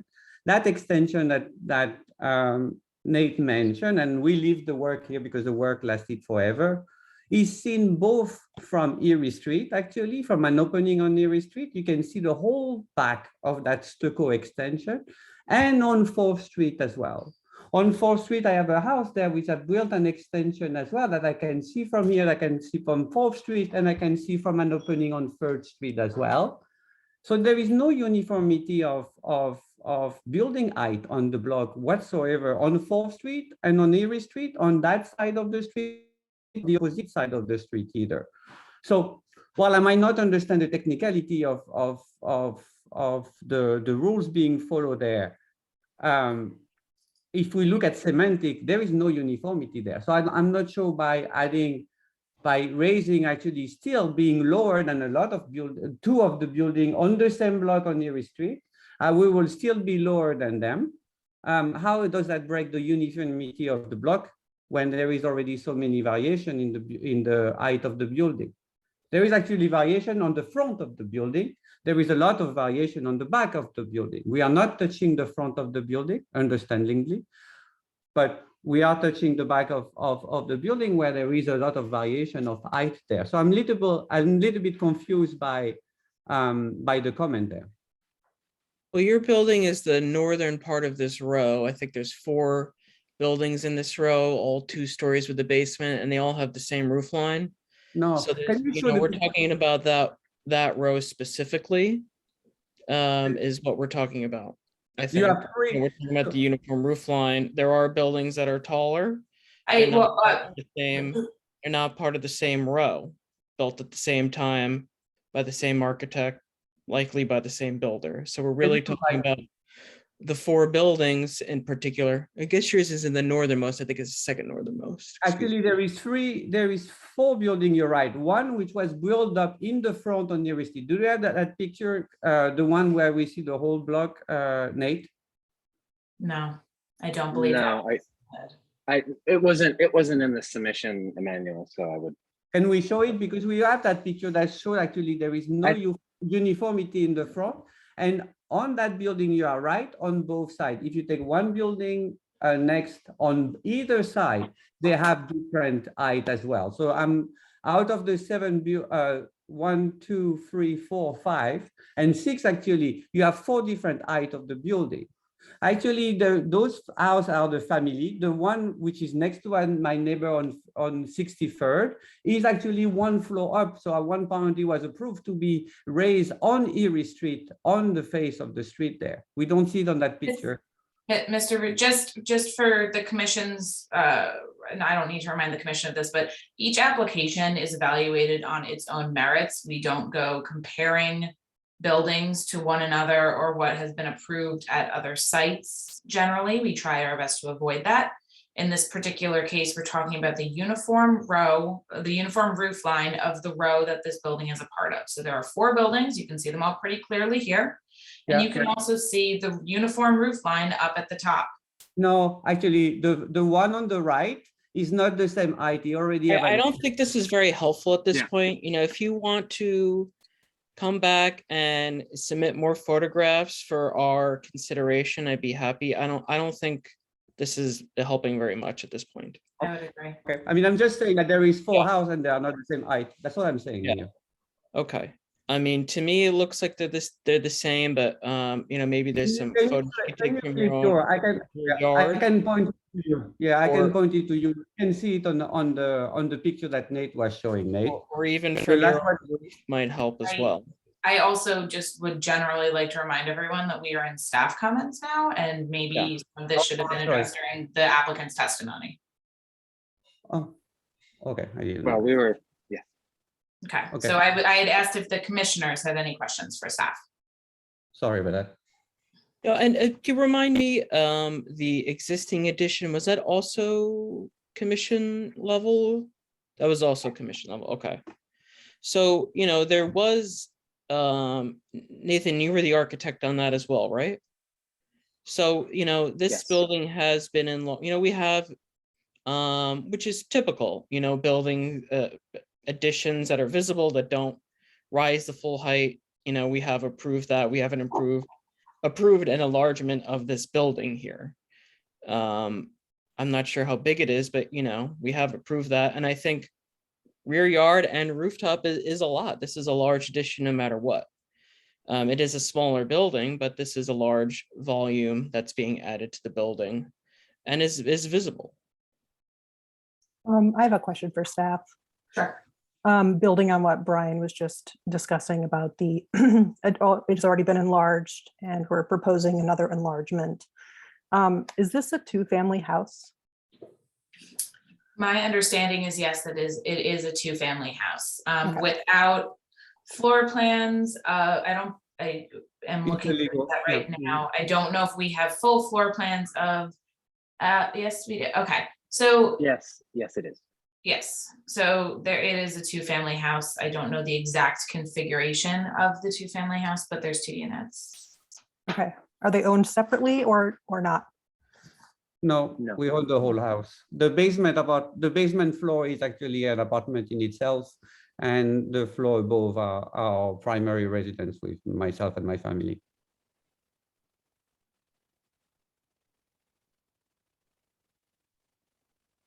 Okay. All right. Does anyone else have any questions? All right, well, hearing none, again, the recommendation from staff at this point is that staff does not believe that this proposal is appropriate for the historic resource or the historic district, and we would recommend that the commission deny the certificate of appropriateness. The applicant has offered further actions that if the commission would like to discuss, I'm happy to help facilitate, but the official recommendation from staff is a denial. Is there first of all, is there any support for the, you know, as proposed? I don't really see much. That's the first question. The second question, as Maggie raised, are there, as I've brought up, a mock-up I think might help. But as Maggie said, I don't want them to go through the trouble of building one. If there's remember, there needs to be at least 5 yes votes. We have 7 tonight. There are 3 who aren't here. You know, if people's find this inappropriate as is and don't think a mock-up would change them, I don't want them to waste time and effort into building a mock-up. So I don't know if that would change anyone's opinion if there would be a mock-up built, or if that would just, no. I could only speak for myself, Brian. Seeing some 2x4s up there trying to simulate the form is not going to make it any clearer for me or provide me with any more information. I think we had some issues the last time this was presented. The architect has attempted to improve on the design, which I believe he has. However, he also exacerbated some problems that we had. Our issue was the roof line. At the previous counterlever rooftop addition broke the roof line, actually came down into it. And the architect resolved that problem by raising it, but then proceeded to obscure it with what he brought down to the next level. So it basically eliminated the visibility of the roof line anyway. And, you know, if I were, you know, sometimes you squint your eyes to try and get a better sense of what the form is. I think what we have now, what Commissioner Sandkamp may have referred to, is a wrap that extends the back of the building and wraps over the top. And we've frowned on that in the past. I think we actually approved one that the commission later regretted having approved because of the impact that it made. So I myself don't think that a mock-up is going to help with my decision. I would concur with Commissioner Sandkamp and Gucciardo. I don't think a mock-up will help me or help me make myself approve this rooftop addition. I feel that we have scrutinized way more over rooftop bulkheads and deck railings on roofs that were barely visible from the public right away across many feet or through an entire, from a block away through a small opening. To me, this rooftop addition is front and center of attraction. And I just don't see myself saying yay. And that's just how I feel. Yeah, my thoughts exactly echo those of the other commissioners, and particularly Commissioner Amatuzzo. And I would just say it's small comfort, but I don't think that the applicant and the architect could have argued their case any more strenuously. And I appreciate the effort, but at a certain point, it is what it is, and it's not meeting our historic design standards, unfortunately.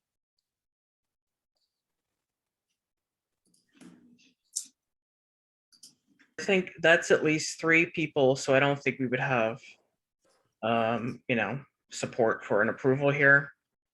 You know, we could take an action which could be a denial.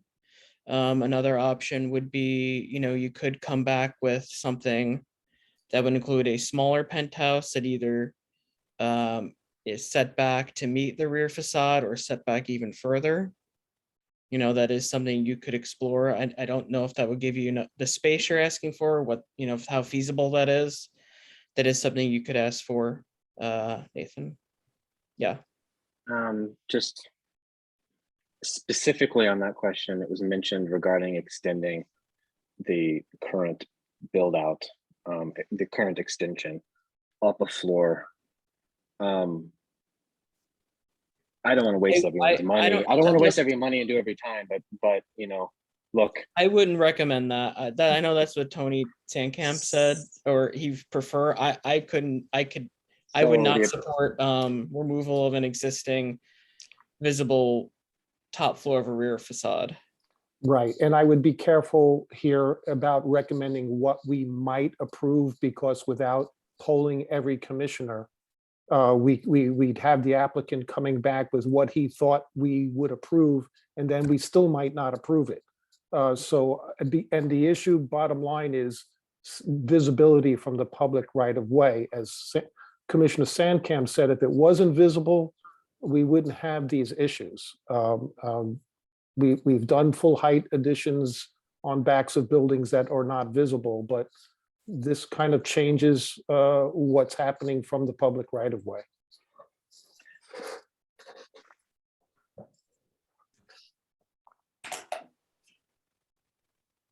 I think I could agree with Brian when he said that if there was a penthouse, but the rear parapet was visible from the public right of way, that you could see the back edge of the building, you could see the back top floor of the building, that it's a different, sort of a different animal. I can't speak for everyone else.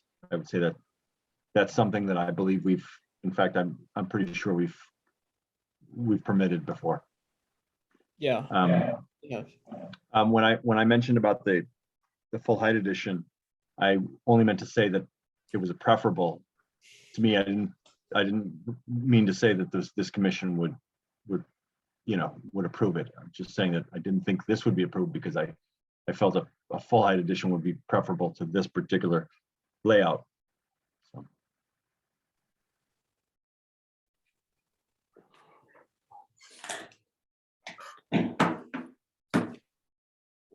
Does the commission want to take an action? Does the applicant want us to take an action, I suppose, is the question. Well, it would, outside of everything, it would be nice to leave it open and not fully denied, so. Yeah, I there's mean, an option for us to do something. We take no joy in denial. No. We Yeah, never, we don't want to do that. but Yeah. it's hard to see a way around it, Yeah, no, I mean, I hear you, and I appreciate the candor of all of the comments. Just again, for what it's worth, that's one of the ugliest rear yards, and it boggles my mind that the historic fabric is so attuned to keeping appropriateness based upon an appropriateness that's in everyone's head, but does not exist in the reality of that rear yard. The reality of that rear yard is not this story that's being told here today. The reality of the rear yard is not this historical palimpsest telling us everything that our ancestors have done. The reality of that rear yard is a mess. I'm just if I may, Nathan, yes, you can't make us responsible for that mess. It's not like we created that mess that you're describing. And I can tell you personally, I like the architecture that you created. It's not that I'm offended by the architecture. The architecture is quite beautiful, and I understand it in a modern context. Yes. So it's nothing about that. It's just we have guidelines, and we have to have some kind of consistency. And we're holding this, as Maggie said, each case is individual, but we also have to show consistency to the next applicant. They'll point to this application and they'll justify something far worse than what you're presenting. And we have to be careful of that. No, I understand. And believe me, I wasn't, it was non-accusatory in any way, shape, or form. Understood. Thank you. Well, let me ask a question to the commission, if I could. Is there a pathway of working with staff to get the same massing to a point of acceptability, or is the massing just dead in the water outside of a mock-up? What do you mean by the mat? What exactly? By the square footage is needed.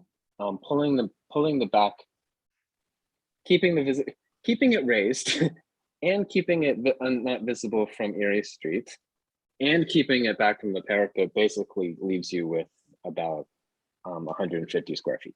So, like something. So that kind of gives you your answer. Yeah. I think the answer is square peg, round hole in this case.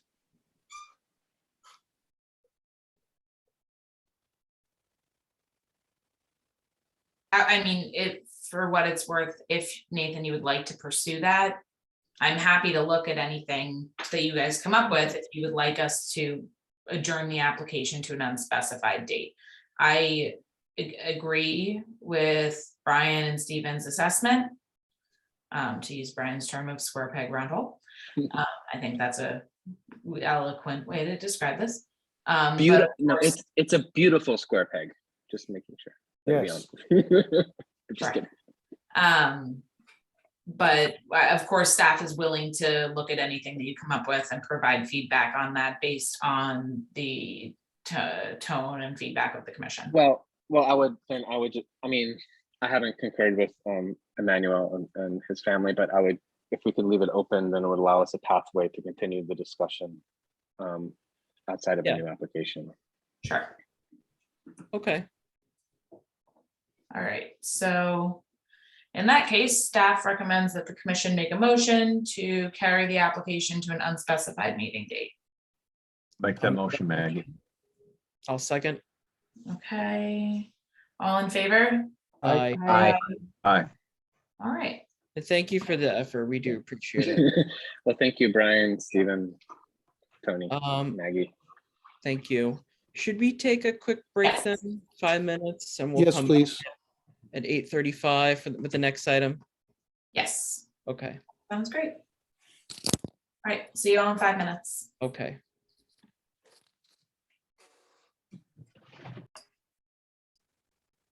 Okay, so it's 8:37 and we're calling the meeting back to order. Iris, are you good to go? Okay.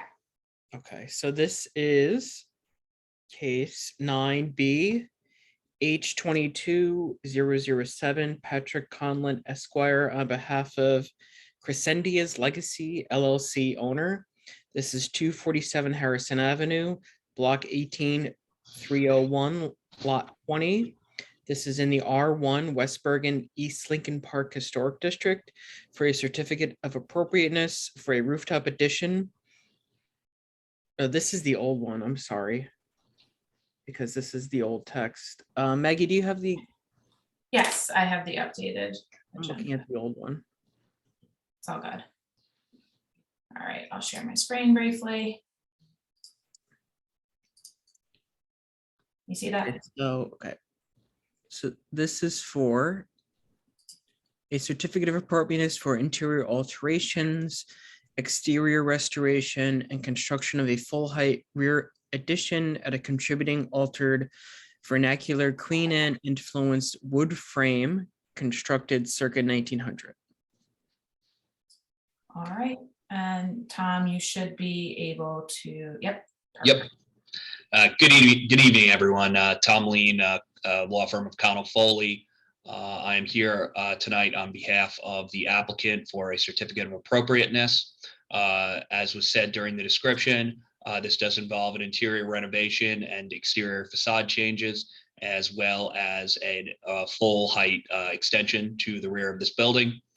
I only have one witness this evening. It's Raul Cabato. I'm jumping into this sort of at the last second to take over for another attorney. So I'm going to let Raul do a lot of the heavy lifting, but I am here to answer any questions from a technical standpoint.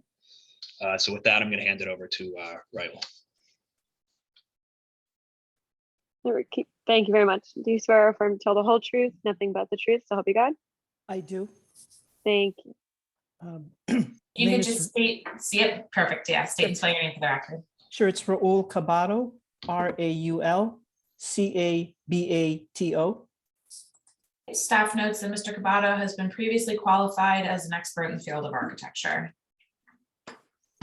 Okay.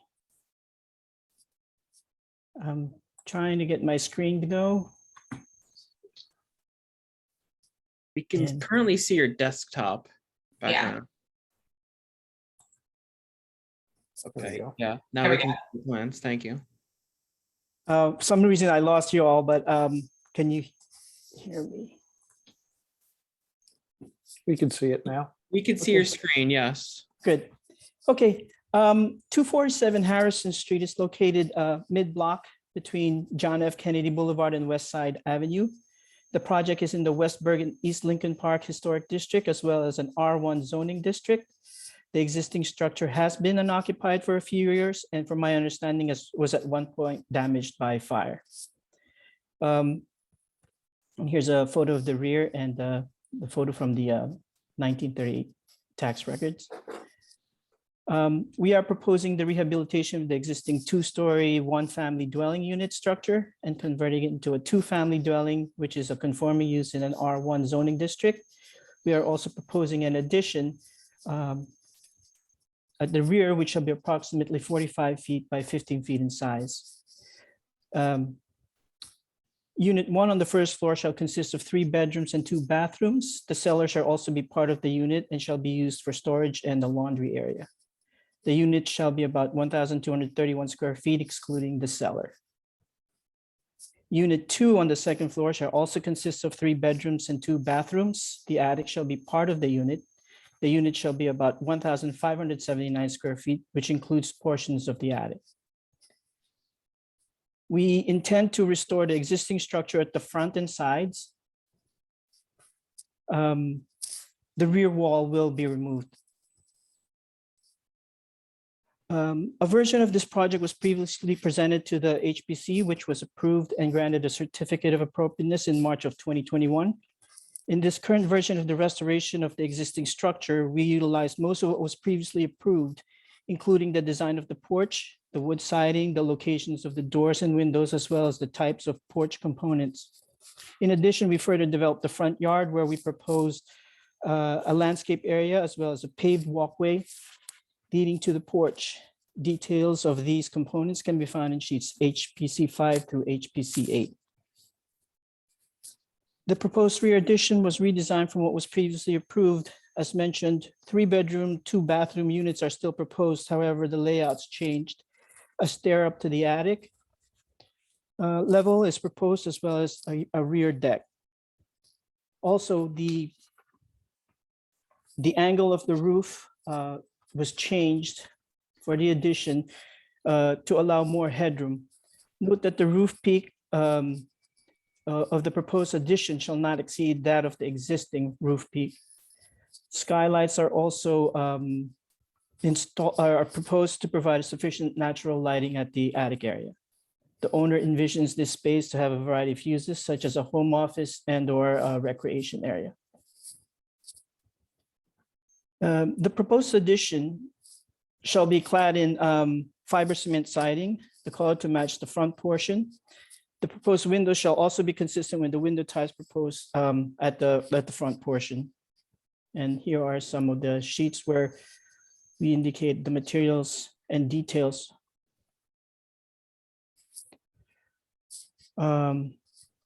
We have indicated the specific elements of the porch on sheets HPC 3. In addition, we provided specific project product and finish information on sheets HPC 5 and HPC 8. And I'm just going through them real quickly right now. This is 8, 7, 6, and 5.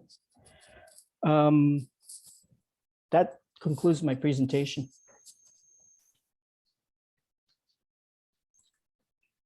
So to clarify, the footprint of the addition hasn't changed at all from what was previously approved? It has changed, and I think one of the reasons why was from the previous edition, we noted that there was inconsistency with the zoning resolution on one of the side yard setbacks, and we made it conform. So there's supposed to be a 3-foot side yard and a 2-foot side yard, and the previous approval, it was flush to the existing building, which was less than 2 feet. So what we proposed was to have a 2-foot side yard for the new portion. And is the rear yard been reduced then, or the rear yard setback? No, the rear yard setback is maintained as per zoning, but it has increased from what was previously approved. Okay. I'm sorry, it's been reduced from what was previously approved. The addition was larger. The addition has been enlarged, yes. By how many feet?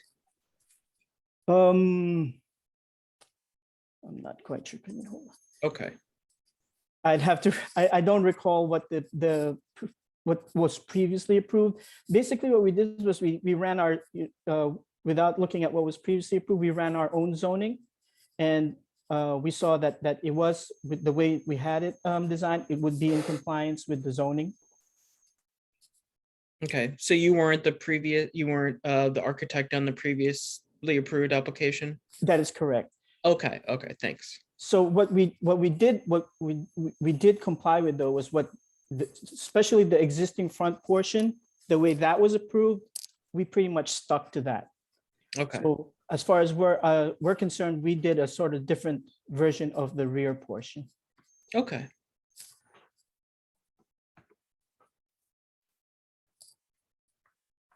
Do Are there any commissioners have any questions? Mine are regarding the roof form where it flares up at the back. Can you go back to the page where you had the show the sight line from the street? I'm just wanted to see if that was at all visible, the secondary roof form. Looks like just a little bit, huh? Yeah, in this areas.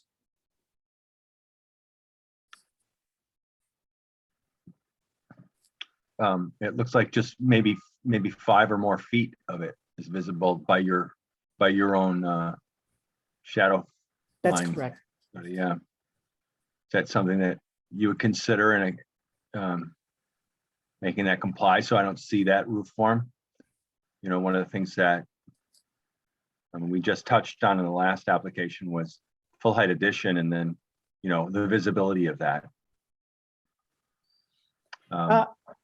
Yeah, I think one of the things, just sort of some background. Originally, we were just retained just to do the construction documents from what was previously approved, and then the owner wanted to utilize the attic space, and we informed him that, you know, if you look based on this diagram right here, that it really we needed more headroom in order for that to happen, in order to have like a square so that just we have.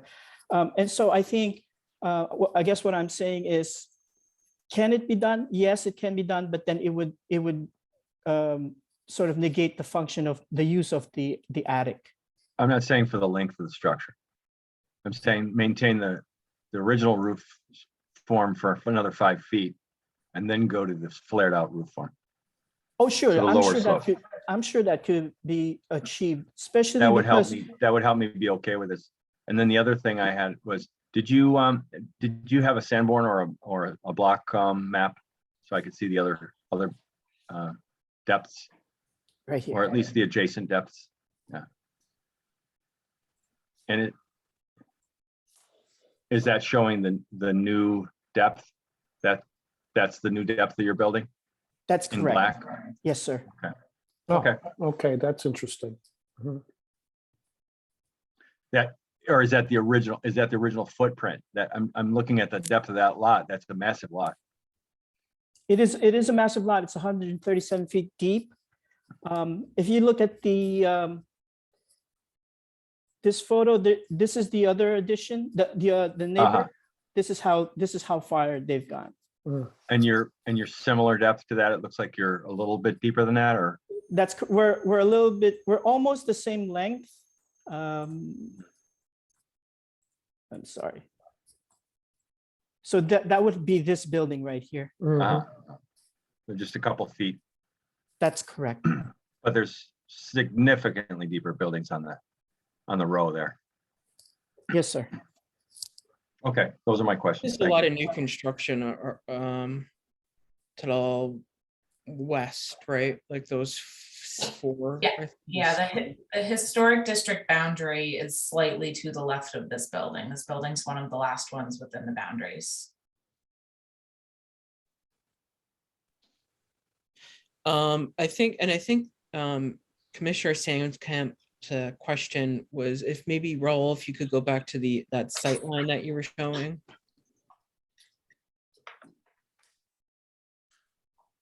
I would also just like to point out that the the stair bulkhead would be about almost 24 feet from the front, right? So that sort of weird shaped roof would start around this area. And to go back to that diagram, I'm sorry. This is- Yeah, because I was thinking, maybe about where that skylight closest to the, and maybe just to the left, about there, if the original roof form can be followed to about that point, and then you can have your current roof form towards the back, might be a good compromise. Absolutely, I think that's Yeah. doable. Yeah, okay.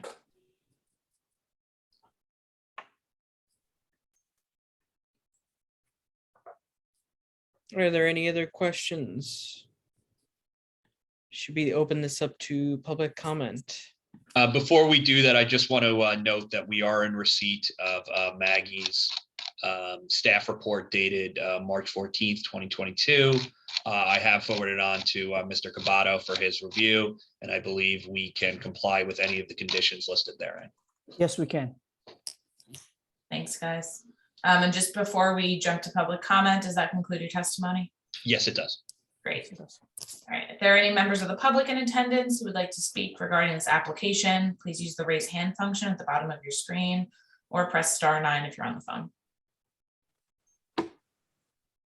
Okay, staff sees no hands raised and recommends a motion to open and close public comment. Motion, please. Second. All in favor? Aye. Aye. All right. Aye. Staff comments? Staff comments. Let me just pull up the staff report quickly.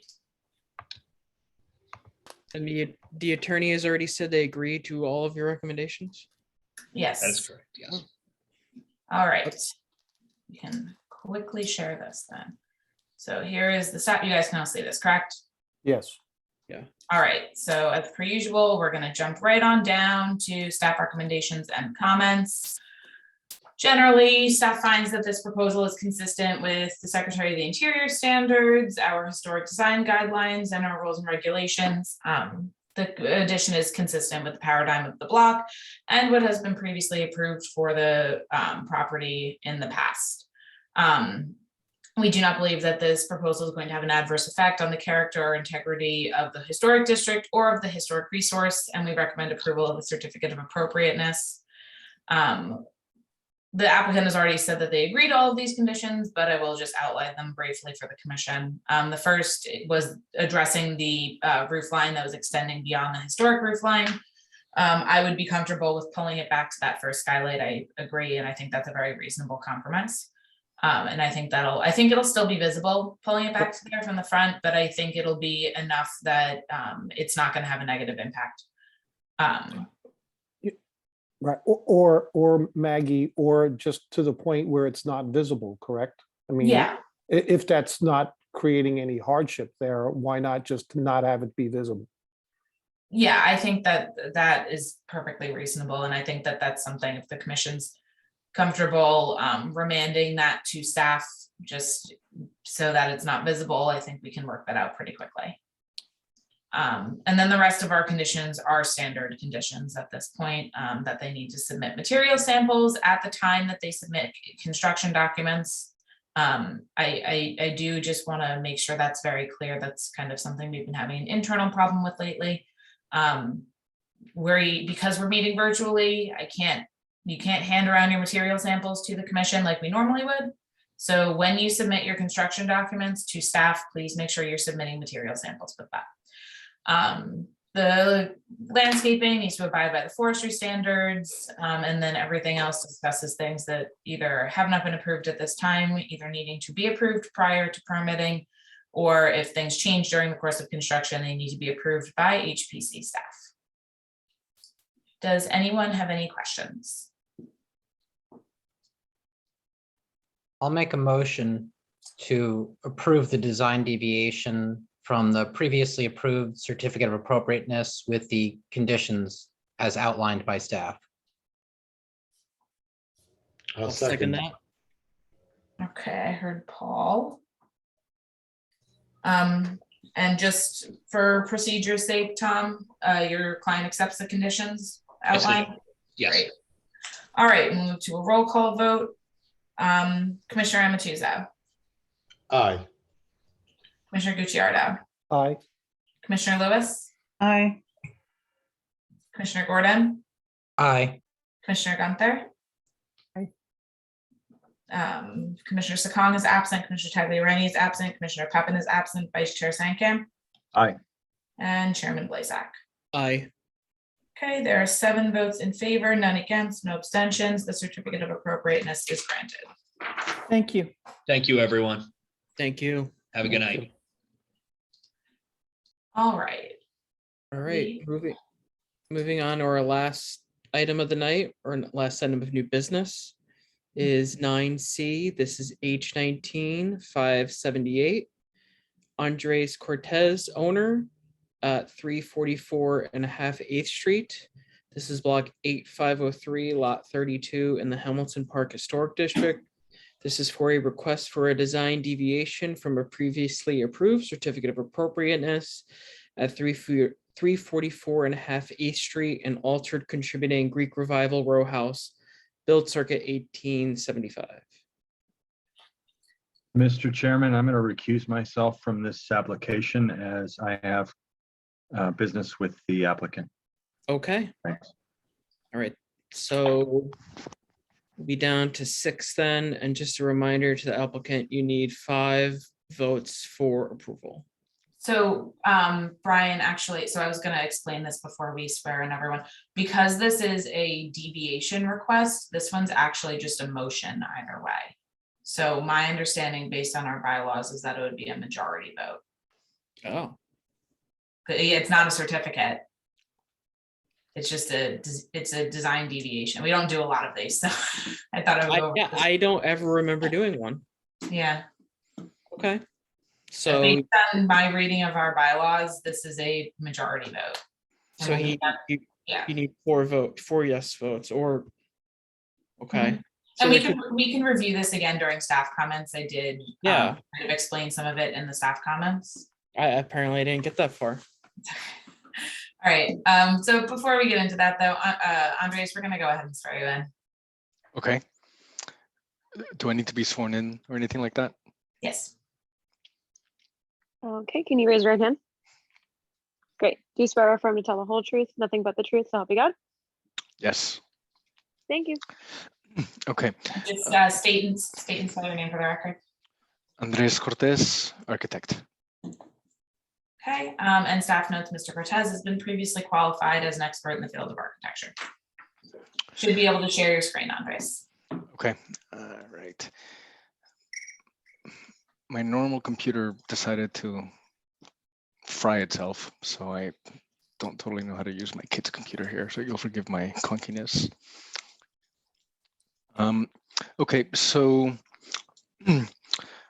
what I am seeking, we did really extensive rehabilitation, renovation, restoration of a townhouse on 8th Street. It was previously, fully covered in sort of like Fred Flintstone bric-a-brac in the facade, and according to all the neighbors on the block, had been legitimately used as a crack house for a long time. It's a very thin house. It's 12 and a half feet wide on a 12 and a half by 100 foot lot. And we bought it about 3 years ago and spent the last 3 years really working on it to restore it. And a lot of that restoration involved kind of reconstructing a house that really wasn't there any longer. We recreated what I think is now a historically approved facade that matches the sister townhouse adjacent to it pretty closely, and as close as you can get, or as loyal as you can become to the grainy sort of historic photograph that we were working off of with Maggie. We began the process to try to obtain a CO from this in December, and now I'm just trying to bring this thing, to closure. So I don't think this is really what I want to be sharing. Let me find another one. So, sorry for my, here we go. It says, for some reason I can't share. We see it on the screen. Oh, here we go. You see it? Yeah. Okay. So, all right. I'm really sorry. I just So now we just see A501. Yeah, A501, right? Okay, good. Okay, good. So So in A501, what we have on the right is the stoop drawing that was approved at the time when we sought the initial approval. And again, just to reemphasize, the entire rest of the house has been reconstructed, and Maggie may correct me if I'm wrong, but is deemed a correct rehistorization of the house. What I'm trying to do is sort of the short description is I believe that the stoop would be better served if, instead of having a wood tread and a wood stringer and riser at the step part, that it should be in a more durable product. And in some cases, in previous presentations this evening, I believe the discussion has been around, we can't afford to do something, or we'd like to do a lower caliber thing, or we want to do something that's bigger.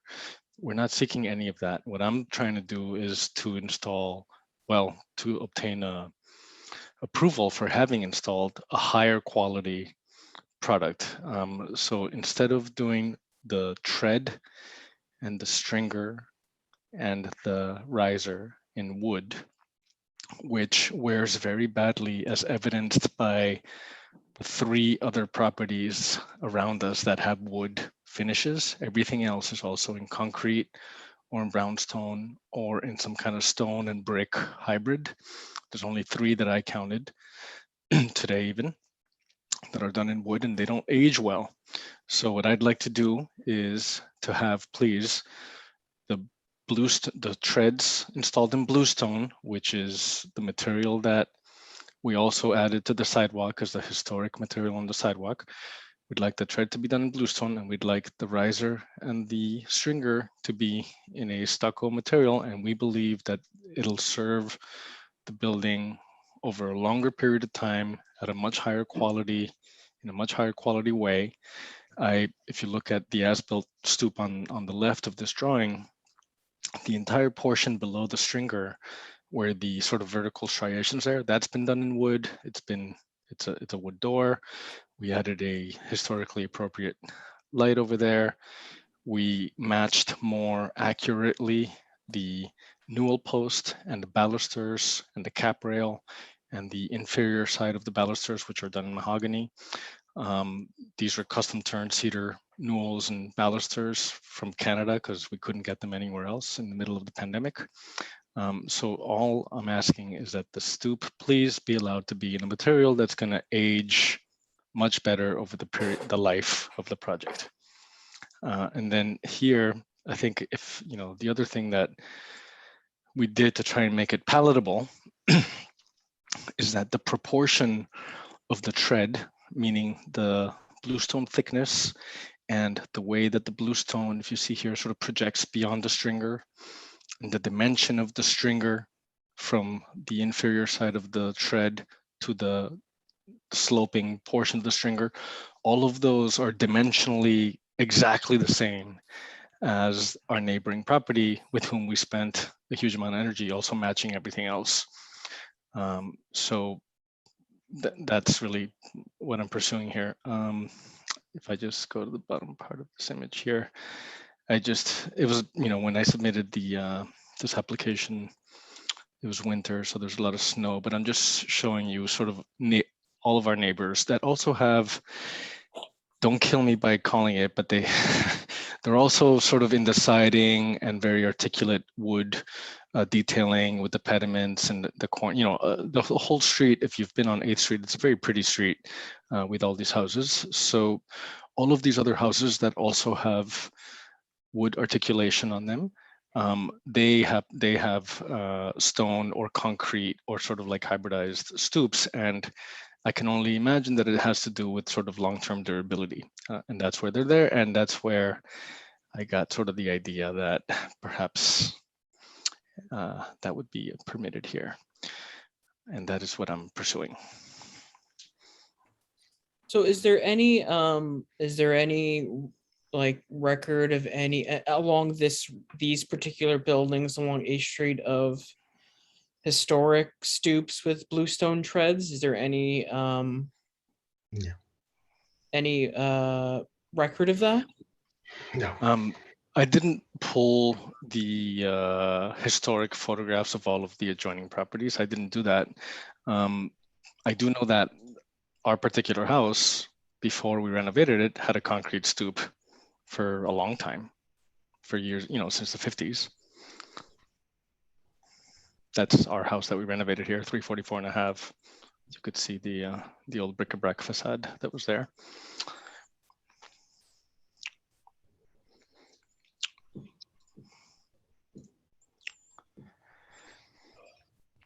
And again, like everything else is wood, and not just wood, high quality wood, right? It's mahogany and custom turned cedar, northeastern cedar, newels and balusters, and the wood here at the cladding on the stoop side, which matches the neighbor exactly. And then again, just to say it again, but proportionally, all of these proportions are identical. I just, over the life of the stoop into the future, this is not going to change what it looks like.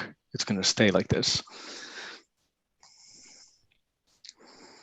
So are there any other questions from any other commissioners? I have a question. Andreas, is it correct that you were approved on your previous application to do a wooden stoop to match your neighbors? Yes, that's correct. And what made you decide that it would be okay without getting permission to do one out of stone? And I also noticed that the stoops that you have provided in your example are stoops that are from the 1950s, the 1970s. The house right next door to you with the purple is even older, probably from the 1930s or before that, with the rolled railings, the pipe railings out of there.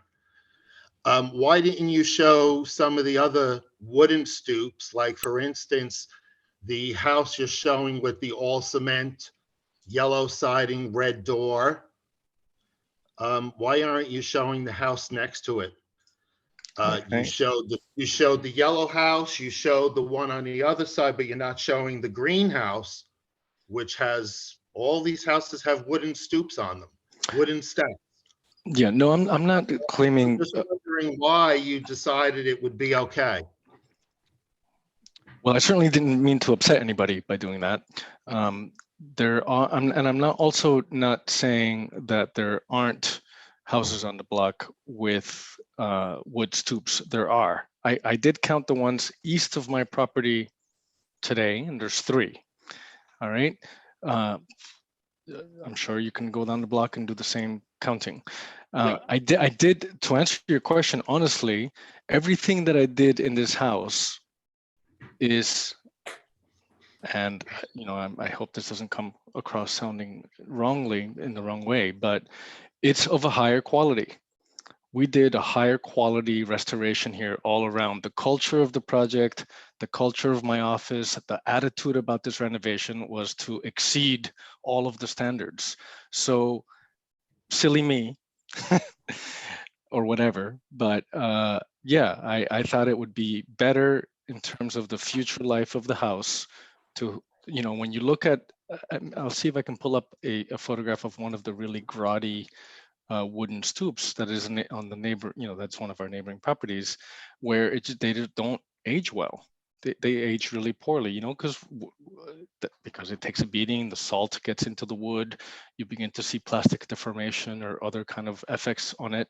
Maintenance is much more demanding on the owners. So given that we had taken this house that, as hadn't looked like itself since the 50s at some point, whenever things started to change in the wrong direction for the house, we just wanted to do something that was just a higher quality, and that was just the whole attitude for everything that we did at this house. And Yeah, I should have reached out to Maggie sooner about doing that, but frankly, it's been, I'm sure everybody knows, I don't need to say it again, but the pandemic's been really bizarre. Things have taken a long time, in general.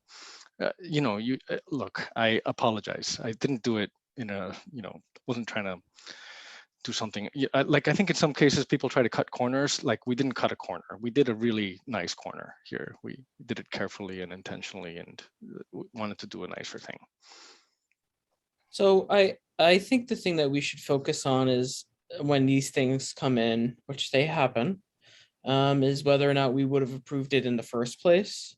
If this is what Andres had originally shown. And I think, we're all familiar with him, and he's familiar with us. And yes, he should have asked us for permission before doing it. So it's a really unfortunate situation right now. But I think the thing that what we should be making our decision on is, is this, if this is what was shown originally when it went to the commission for approval. And I don't remember this. I don't remember if I was there or not. If we would have approved this, which goes back to my first question, which was, is there any, history of a bluestone tread stoop on this row, which would, I think, make it easy for me to approve. Without that, I don't know if I could answer that at this moment. I think the other question I have is, it looks like there's less treads or that they were previously approved. I don't know how that relates to the historic either. I would think less treads is probably more historic. The one on the right looks like it was exactly copying the one that was put there in the 50s. And I think, I think that's kind of what I need to see to make a final decision on this. Is maybe, there were some other photographs Andre showed. They look more like they're the replacements from the 50s, or they even had those limestone or concrete treads. Is there any bluestone here or in any of the historic districts? It's just what I would want to see to make a decision.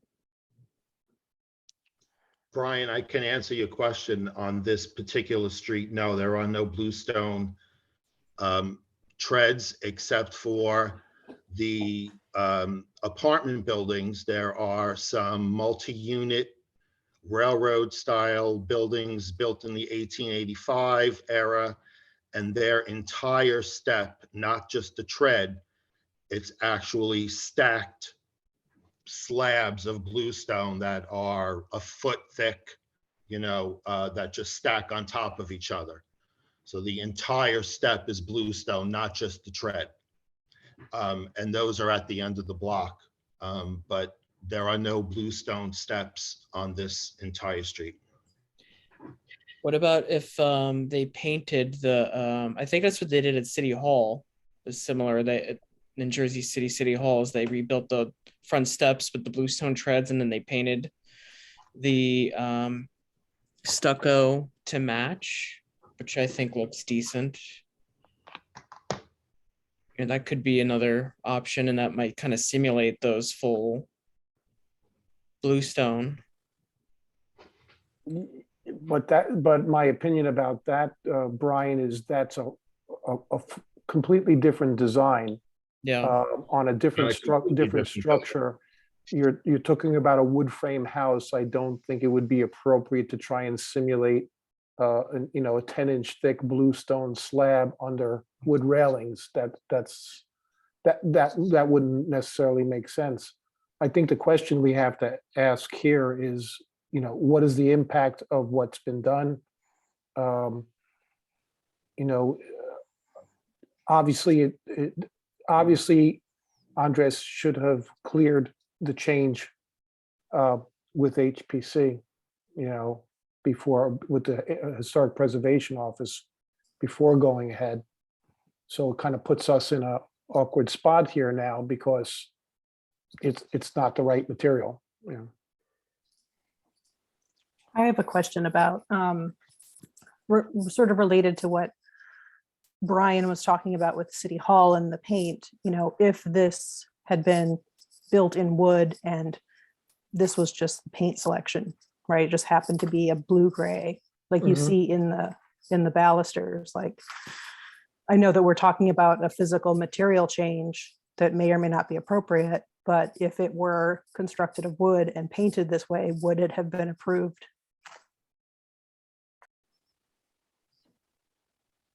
Yeah, I mean, I also think part of the problem is that the approved section was really like it looked like there needed to be further refinement on that anyway, because they looked really like they were copying the you know, the one that, Andres, maybe if you can go back to the no, the one sheet, you know, the one on the right there, previously approved front stoop, it just says material to match historic condition, which I don't know if I don't remember at the time if the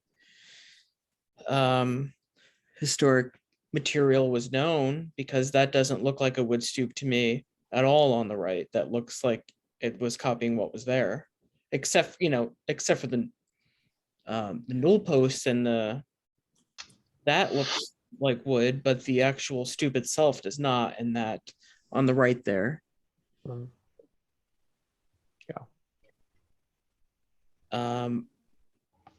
You know, the way the stringer, you know, the paneling there, you know, does a much better job simulating, you know, that probably should have been on there on the previously approved in the first place.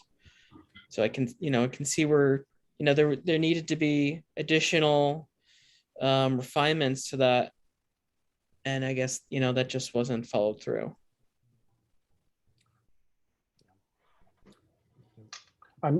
If I may, to answer Janelle's question, and maybe we should leave it for staff to answer, but I think I would imagine that these paint colors would be approvable. I don't think there's anything wrong with the paint colors if this was wood material, if the final look was similar to what exists there now in masonry. I don't think there'd be any problem with those colors. And I get what you're saying about the previously approved stairs. Maybe there were some concerns there. One concern I have is, why did the newel post stop one stair short of the bottom? That's just to match the neighboring properties. They all stop one step above. Oh, they do. Oh, I see. Got it.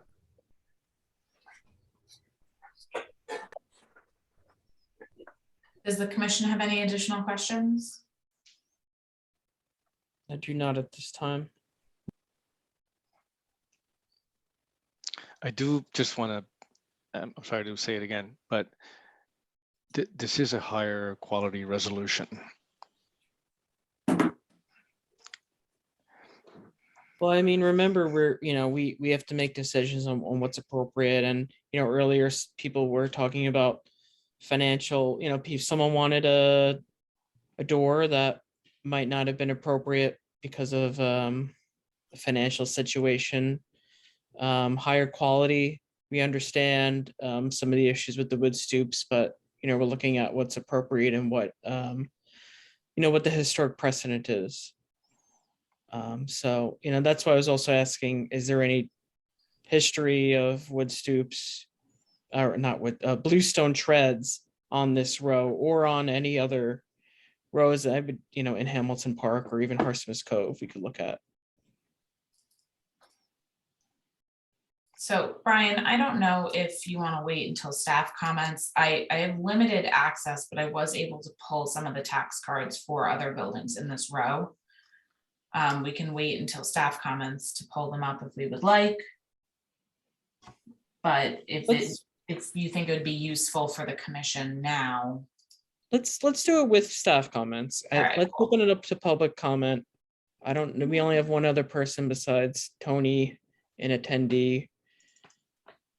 I don't know if anyone wants to make a public comment on this. can utilize the raise hand function in Zoom. I don't Alright. see any hands up, so I think we can open and close it and go to staff comments. Motion make- to open and close. Second. All in favor? All right. Aye. Andres, does that conclude your testimony? Yes. Okay. All right, so if you could just, I'm gonna kick you off of screen share. So this one is, I will start all of this by saying, like, this isn't fun for staff to bring to the commission. I would prefer to never have to do anything like this again. But I do think that perhaps it might be beneficial to kind of do a slightly more extensive review of the staff report and then a couple of other things that I can enter because I was able to pull them up as evidence. But I'm gonna go ahead and pull up the staff report so that we can kind of review some of the things that we've previously talked about on this building. Okay, can everyone see that? Yes. Okay, so in project proposal, and actually, so let me stop there. So there are a couple documents that were provided to the commission for review. Andres pulled up the front stoop details as well as the front stoop images. Something that was not brought up specifically during testimony, but I was the actual correspondence to staff requesting this deviation. And then staff also provided the original COA and the approved plans as part for the commission review, just to put everything in context. In project proposal and background, we did give a brief project history for this site, again, to kind of put the request in context. This application came to the commission on 2 separate occasions. The first was on October 7th, 2019. And that was for front facade alterations, interior renovation, a rooftop addition, and 4-story rear addition. And after testimony and discussion by the commission denied that application. And based on the transcript and the correspondence to the applicant following the hearing, the HPC was actually less concerned about the bulk of the addition and the rooftop, but was denied the application because they felt that the applicant was not adhering to the reconstruction standards, which was the standards we were reviewing the facade changes under. So the HPC denied the application and instructed the applicant to revise the front facade and come back to the HPC once that matched the 1938 tax photo. The applicant then returned to the HPC on January 29th, 2020, which was a special meeting. They had removed the rooftop addition, and the front facade alteration showed a much greater conformance with the historic site photos. So the commission approved a COA with conditions, and also approved a recommendation for approval to the planning board. Planning board review was required for this application because the size of the addition triggered major site plan. Andres, do you think that's an accurate representation of the site history?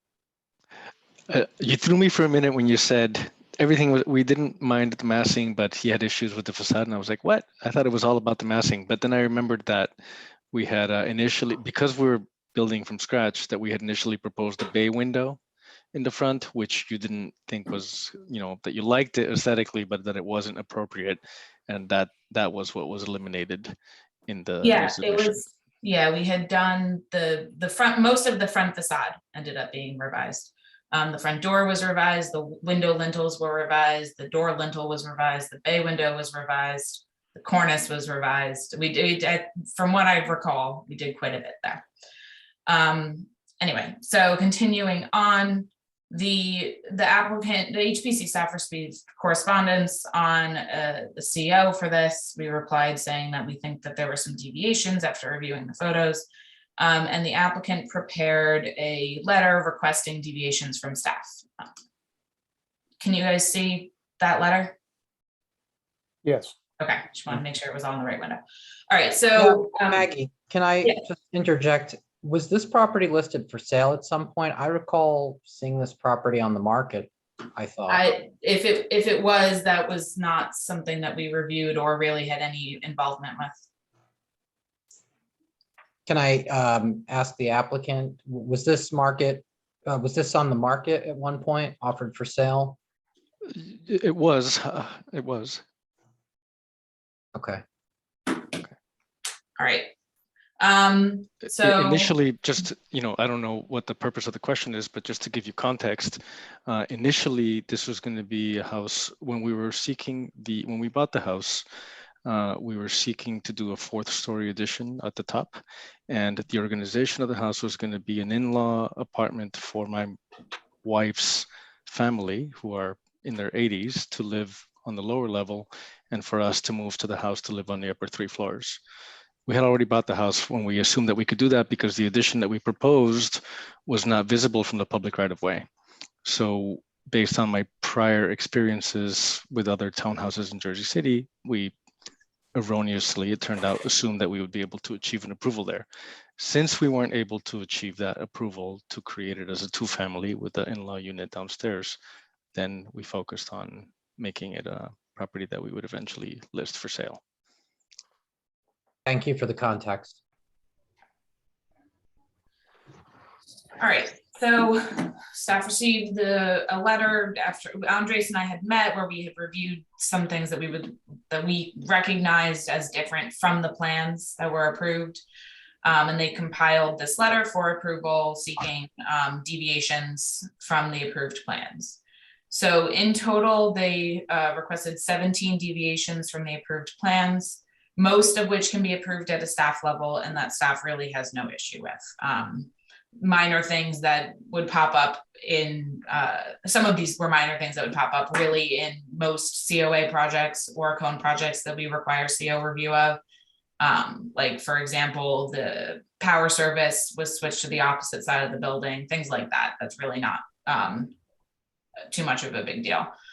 However, the stoop in particular was one that staff felt that we could not grant at an administrative level due to both the project history of it being denied by the commission for not conforming with the 1938 tax card photograph, but also due to the conditions that it was. Wait, we lost your screen.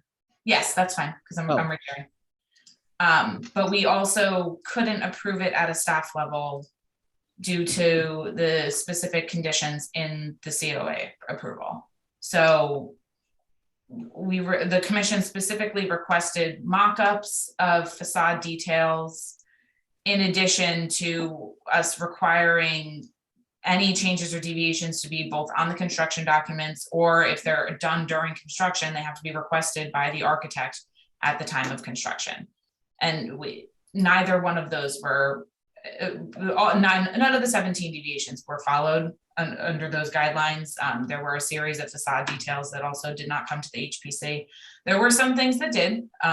We did some minor changes to the backyard. We did get window shop drawings, things like that. Just the full extent of most of the facade changes were not sent to HPC for review. And staff feels the stoop in particular, because there is such a radical change from the 1938 tax card photograph, that it's just not something that we could do administratively. Now, that being said, I can bring up, I know we're talking about kind of the history of some of the stoops on the block. I can bring up the photos. So the first photo I'll bring up is the 1938 tax card photograph of this building. This is part of application materials, so we do not need to mark this. Can you guys all see this? Yes. Okay. Yes. So this is the 1938 tax card photograph. At the time of the application, we did know that there was just straight siding underneath all the shingles, and the shingles were not a historic condition.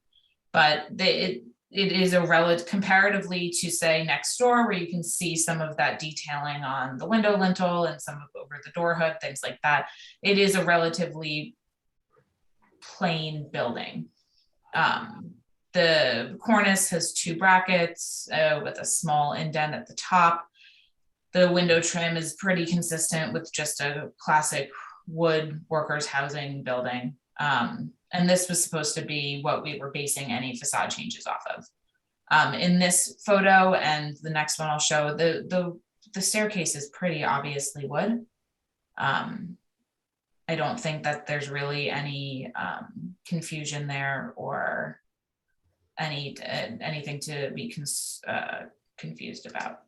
So I can, for the purpose of reviewing everything in conjunction, I'm going to enter a couple of tax cards as evidence, and we can just because we wanted to see if there were any other wood staircases on the block. As I said earlier, I don't have access to every tax card outside of the office. It's just kind of whatever Outlook decides is available that day. So the first thing we'll enter as evidence, we can do this as B2, and this is the tax card for 346 8th Street. So this one is directly adjacent to the property. And I actually believe this might, if I'm recalling correctly, I believe this is one of the examples that Andre showed of a masonry stoop. So you can see on this far right side, that is 344.5. And then these 2 buildings, so you can actually see 348 here as well. Both of these appear to be wood staircases with wood railings and wood balusters as well. And then in addition to that, I also have, which other ones do I have here? I don't know if the commission thinks it would be helpful to go a little bit further down the street. We can go to, I was able to get 338 8th Street. So we can mark this as B3 and title it tax card photograph for 338 8th Street. So same side of the street, a little bit further down. This is right at the edge of the slightly more decorative ones. And from here, they get a little bit less decorative. And this one has what appears to be a metal railing and masonry over, and they do appear to be masonry stoops down at this end. They are not, Maggie. They're not? No. They were not, no. The house on the far right still has the railings with wood steps. Okay. There were wood steps. Okay. Sorry, Maggie, what's the address of these 2? This one is, so the main one you can see over here, the one on the left is 338 8th Street. So it's a couple houses down. And I see it's wood up top. This is a little bit harder for me to make out, admittedly, without my glasses, but if the block is predominantly wood, as Paul says it is, Paul is much more experienced with this block than I think anyone else. It's the street that I grew up on, just to clarify. Yeah, no, you have more experience with it than anyone. Yeah. Okay, and I believe, could I get one more? All right, yeah, I do have one more. This is the opposite side of the street. But this one can be B4, and this is the tax card for 339.5. Which is my old house. Really? Oh. Yes. How fortuitous of me. All right, yeah, and these are also wood. So I think it is fair to say that the predominant stoop material for the block historically was wood. And staff really does feel that, especially with the amount of other deviations that are being granted administratively, that it would be inappropriate for this stoop to be bluestone as it is constructed. That being said, there are 2 ways that the commission can choose to handle this application. I will have to find where my staff report went amongst all of the pictures here. Okay, here it is. Sorry about that. So like I said earlier, we're not approving a certificate of appropriateness, which means that this is, it's a motion, it's a simple majority vote, similar to minutes or carrying applications, things like that. So the staff recommendation is that the commission make a motion to deny the deviation request, citing the following standards. Both are standards for reconstruction. So the first is just that the reproduction needs to match the historic guideline, the historic site documentation. And then a second is a similar standard that specifically states that the restoration should be based on documents such as physical evidence on the building, old photographs, etc. Alternatively, if the commission thinks that the as-built stoop is appropriate, they could make a motion to grant the deviation request and have staff sign off on the certificate of occupancy. Does anyone have any questions for staff? I have a procedural question. Sure. As I was not on the commission the first time this came around.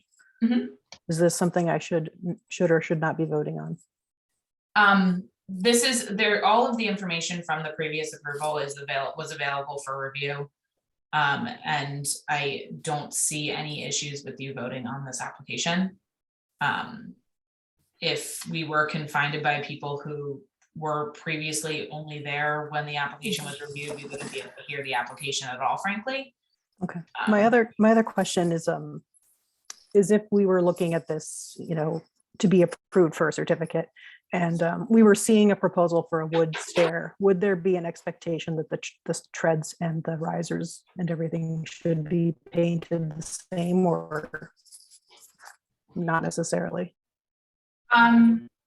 This is the procedural, the heart of the procedural question here is more, the applicant was approved for one thing, they chose to do another.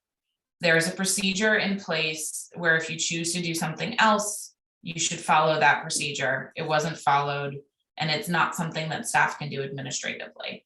So it's not even necessarily about like what we would do in other scenarios, or if something was different, would we allow that paint color? It's more this is what the procedure is at this point in order to grant this deviation. I don't know if that answers your question. Yeah, that answers. Okay. So of course, the issue of primary urgency is the material, whether it's wood or bluestone. But I also noticed that we were talking about the placement of the newel posts. And did we lose Maggie? I think we did. I think we lost her. My Okay. internet I got really slow internet over the past 2 minutes. I don't know if anyone else did. I did as well. I thought it was just me. Yeah, And no. I Me too. lost connection and then came back on. Thankfully. Maggie's back, I think. I'm back. Sorry. I'm Maggie. I think everyone's having internet problems. Yeah. Glitch in the matrix. It seems to be Questions, restored okay. now, so I'll pick up. I was just saying that, of course, the main issue is the material, but we'd also talked about the placement of the newel posts, and I believe that the as-built condition is on the second step. Looking at those tax photos, I didn't see that condition represented there. Is that also something we should be considering? Yeah, absolutely. So like the material is the most obvious component of this, but the heart of the issue is that the applicant, per their approved plans, was supposed to construct the stoop to match the 1938 tax card photograph, and it does not. So newels are up for debate as well. Could discuss the bead board at the base of it if you would like to as well. The simple heart of it is that it's not constructed per the 1938 photograph, and therefore did not follow the conditions of their approval. Well, if we're looking at this as sort of a de novo application where we're pretending like this is coming to us for the first time, would you feel that the placement of the newel posts is material or something that we would be able to accommodate?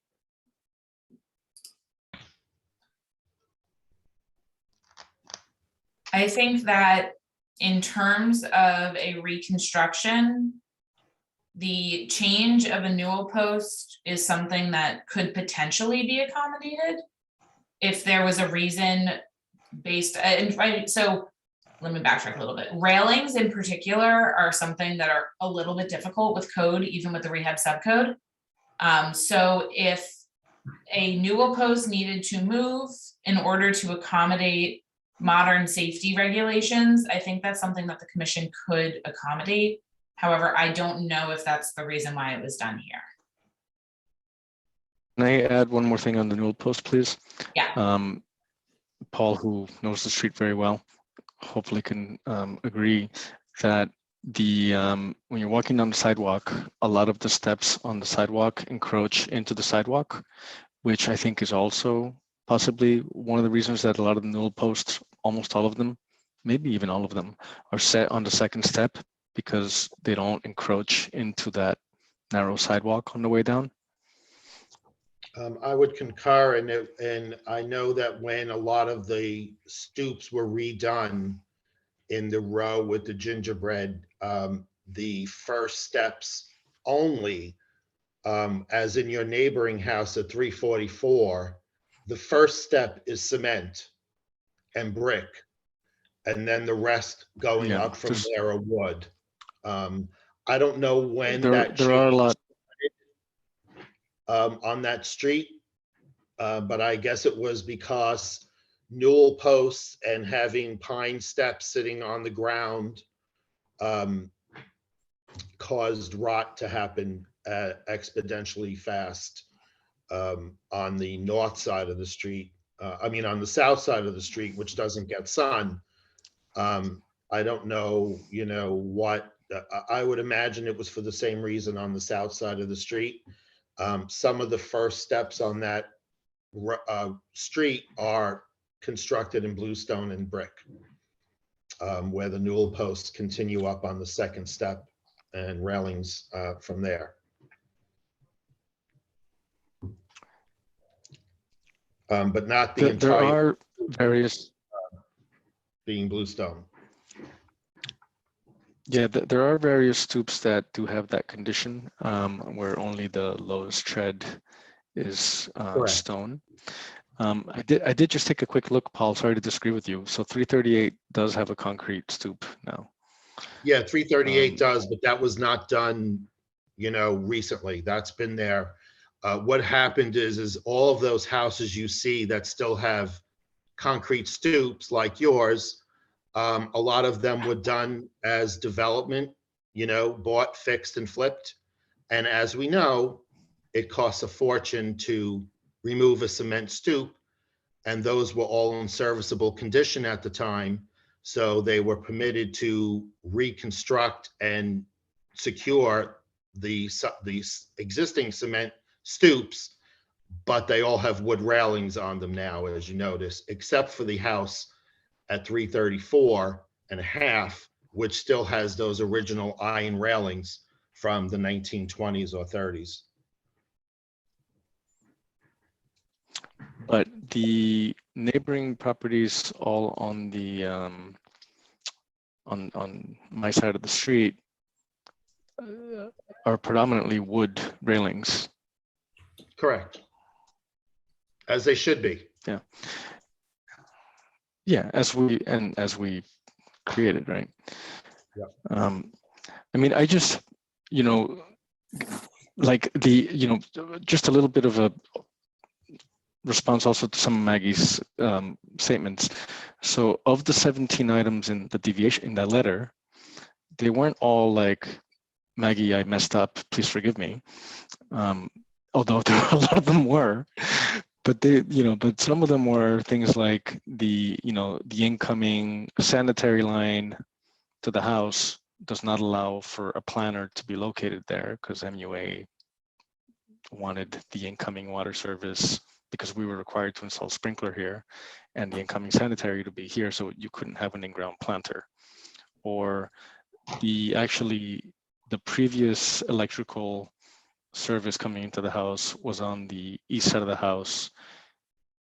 We erroneously showed it. We wanted to move it to the left side of the house because that way it would come in above the pediment of the door and you would have less exposed conduit and therefore be more historic in a way because you would have less, equipment on the facade. But we couldn't do that because there's a big tree right in front of the building there, and we came to realize, and so did PSE&G, that there's no way that you're going to get service on that side. So some of the things were, Maggie, please forgive me, but some of them were just the realities of being, doing construction and doing a massive renovation and restoration.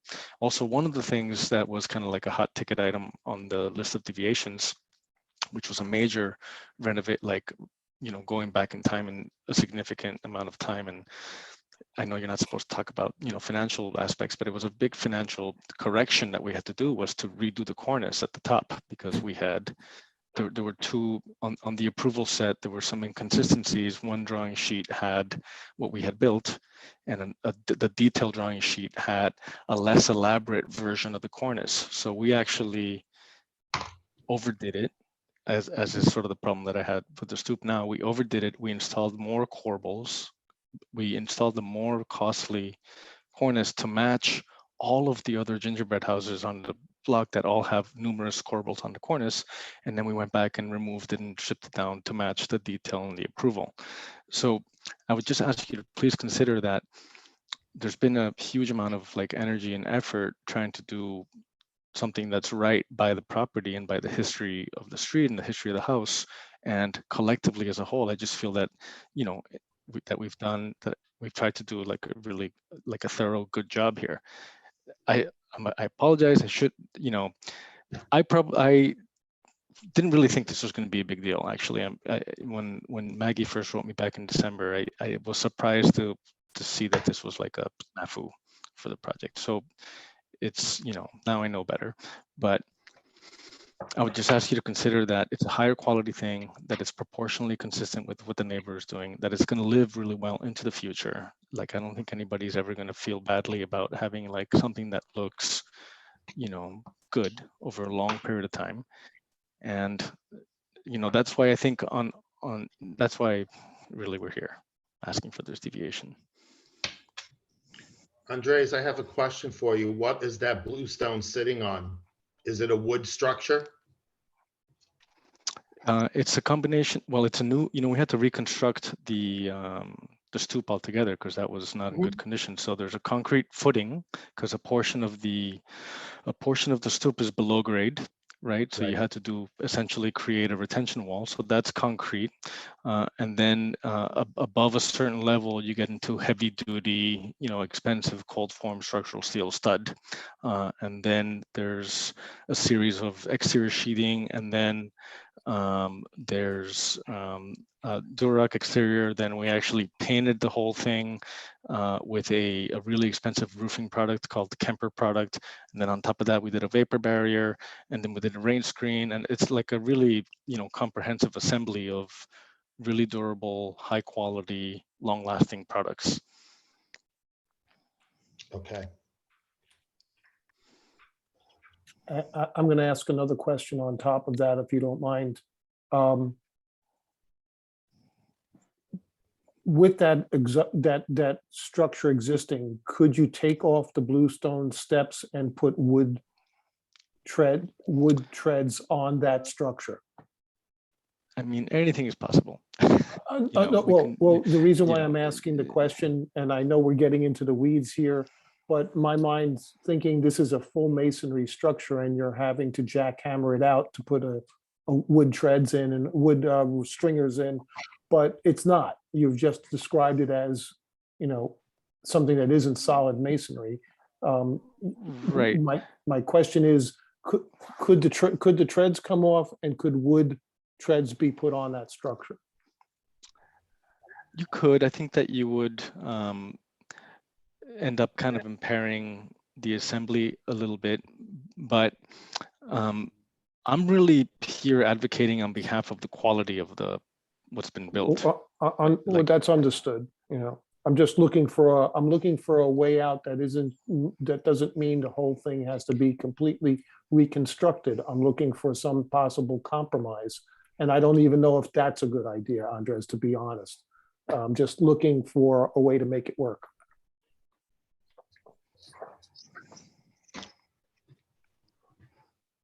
And remember, good quality is good, but we're also not, the aesthetic committee either. It's about what's appropriate, and I appreciate that, and that's why I'm trying to zero in on if we can find a solution with any justification with bluestone and such. So I'm kind of agonizing over this one myself.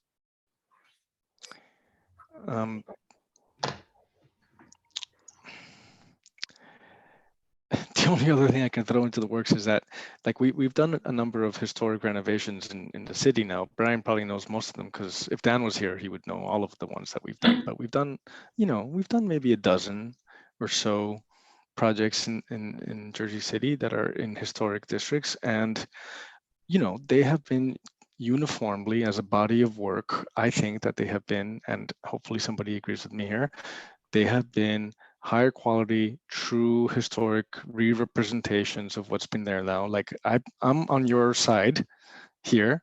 I'm on the side of doing like the correct thing in all these projects. Like, I am. So I'm not perfect by any means. I definitely make mistakes. This is a mistake. I accept that it's a mistake that I made. I just felt, the reason I'm here again is just because, we corrected the other 16 items on Maggie's list, or we sort of negotiated a piece. She also conceded, to give her a lot of credit, and Maggie's become a very knowledgeable, or maybe she was before, but like, I respect her perspective and position on things a lot, and it's very useful with her now, with Brian before, with Dan before that. It's always useful to have this kind of, dynamic, this dialogue to figure out the right way forward. And I hope, to continue to do high quality work in the area. I just, this was a 3-year project. We put our heart and soul, sweat and tears into it. I think we did, overall, as a totality of things, we did a really good job, I feel. I'm sorry to be trying to pat myself in the back or something. Andre, can you show us a picture of the current facade, finished, complete, next to the sister house, if you have it? I must, if you give me a minute. Let me look through my photo library.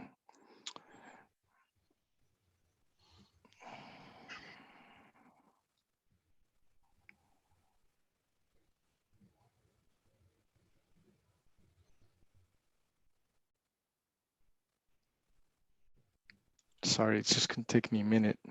It's okay.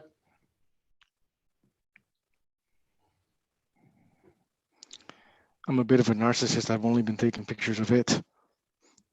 Maybe this one.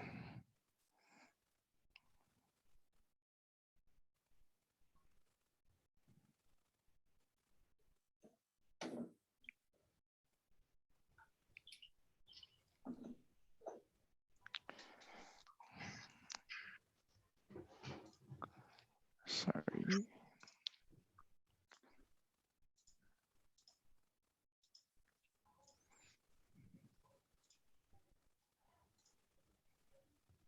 I think I saw one earlier in your presentation tonight, if I'm not mistaken.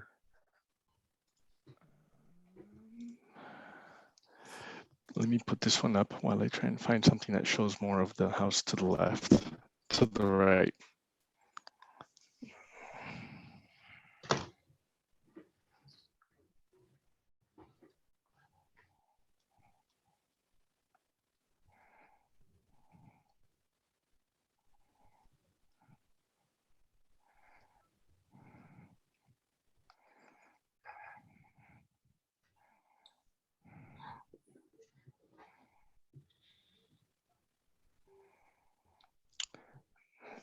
It's stuff with all these selfies of my daughter mixed into this thing. Sorry.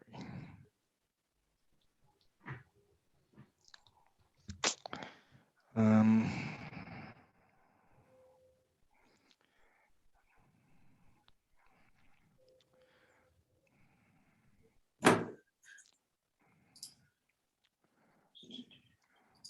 I don't know that they all have a similar cropping on the right side. Let me just check one more folder. So Andres, on the original set of CDs, so prior to the renovation that you did, there is a photo on these if you would, and there's also a block view if you would like me to. Sure. I can boot you off the share screen and I can pull that up. All right, it's admittedly kind of a small photo, but that's, you know, it's better than what we are currently working with, so. And you can kind of see that large tree in the way. All right. So this was the house. Oh, no, I went too far. Too far zoomed in. All right. I don't know if that's more helpful, Paul. Actually, it isn't. I was looking to get both finished products together next to each other. Oh, okay. Yeah, That's what then I was looking unfortunately for. this is not going to help you. Okay. That's all. I have a question. Thank you. You know, and I was looking at the last photo we had up of the finished stoop, and I was thinking about Commissioner Gucciardo's question about could you remove the bluestone and put in wood? Are the treads sort of dimensionally in the realm of what would be there if it were wood, or are we, because looking at the last photo, it seemed like maybe they're a little heavier. And if we were to take them out and put wood in, like would they also be as thick, or would now the handrail come down? I'm just thinking about if someone were to pursue that line of putting wood in its place, what are we really talking about there? Like, or is it, we're still going to get the heavy profile because the treads may be slightly taller? Does everybody understand what I'm getting at? Yeah. Here? Yes. Yeah. Like, I just want to make sure, like, is it like, I know that we're still dealing with the material change, but now is it something that can be accomplished with also a profile change that may be what is really also a problem? Or is it better just to leave it alone, because if you're changing it in wood, it's still the same profile? I'm just, playing devil's advocate here, trying to think through the problem. Yeah, the bluestone is a 2-inch slab. Yeah. So, most hardwoods come in 5/4, as you know. So yeah, there would be, you'd have to compensate somehow based on that 3/4 inch difference. Because we did, when we, you have a funny thing with egress, because we reconstructed the stoop, we had to make it egress compliant in terms of the riser heights with the New Jersey residential code for, for 2 families or less. So that did guide the new riser heights finish to finish at each step. You get guidelines from historic, but then you still have to work through the other departments, and they always have their own comments and adjustments that you have to make to satisfy what they need.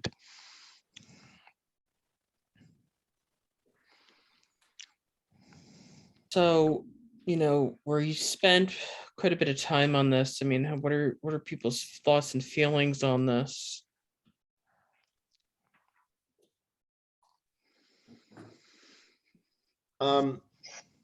I have a question. Out of all the deviations that you have asked for from your original approval, how many are we stuck on right now? How many were you able to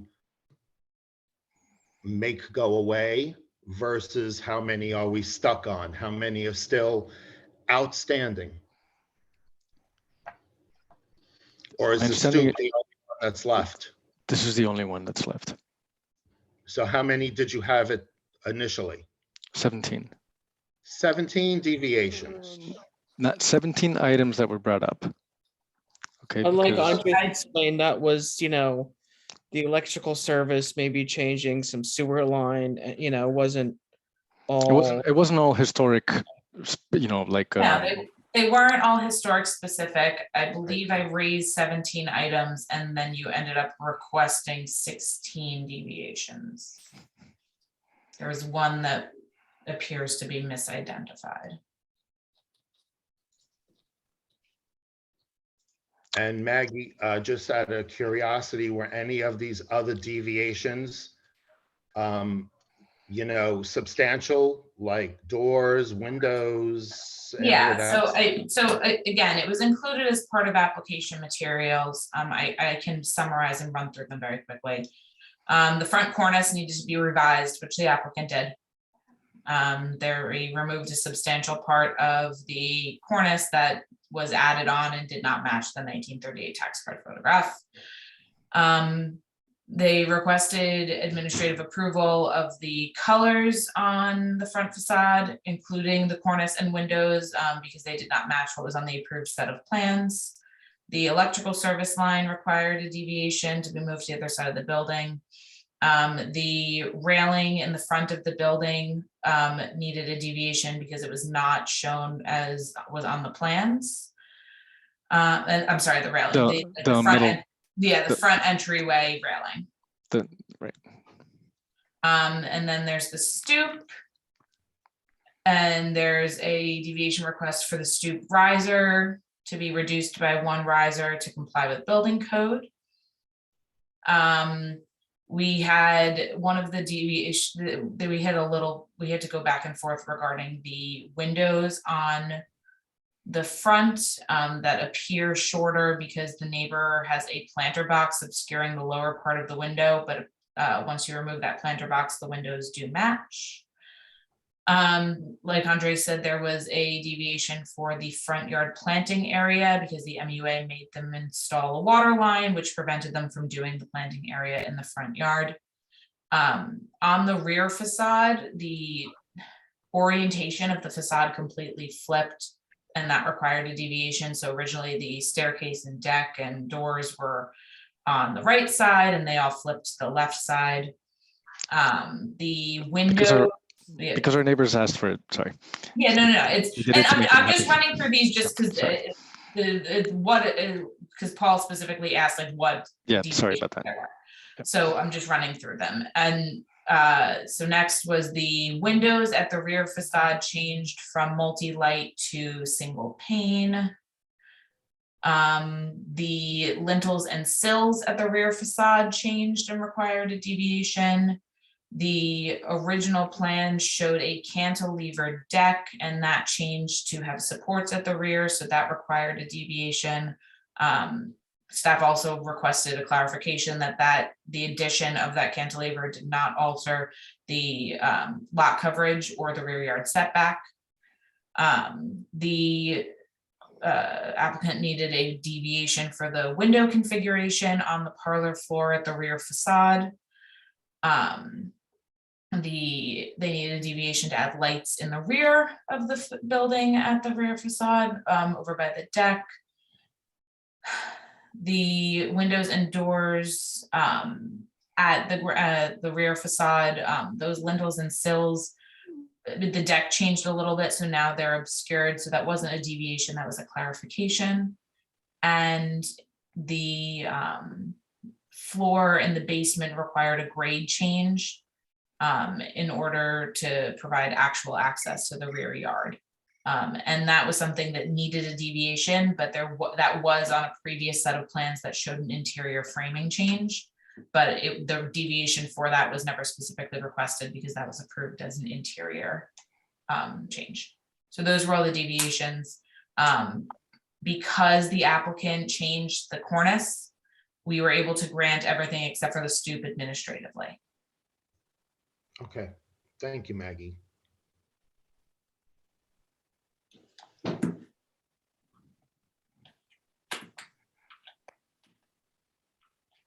Does anyone have any questions about any of those that I know I read them off really quickly. I don't know if anyone has any, again, it's part of the application materials, but I do have it up.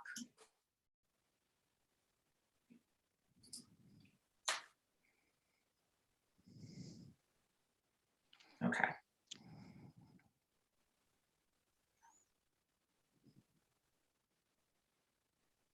So I don't want to jump in and direct the commission, but we have a staff report that recommends that the commission make a motion to deny the deviation. That is the recommendation from staff. That is based on our professional opinion, the choice that will have the least adverse effect to the building. If the commission thinks that something, and I don't know what, but something could be worked out in the meantime, and they wanted to carry the application, which I don't think would help very much, considering I don't know what other outcomes there are. And Andres, I know you need your CO, so I don't think that's an outcome that you want either. But that is, an option if the commission thinks that there's a specific element that they want more information on. Well, I mean, I'm not hearing a whole ton of people jumping to approve this, I'll say. We don't. I want to approve it. We know you do. I don't know. I think,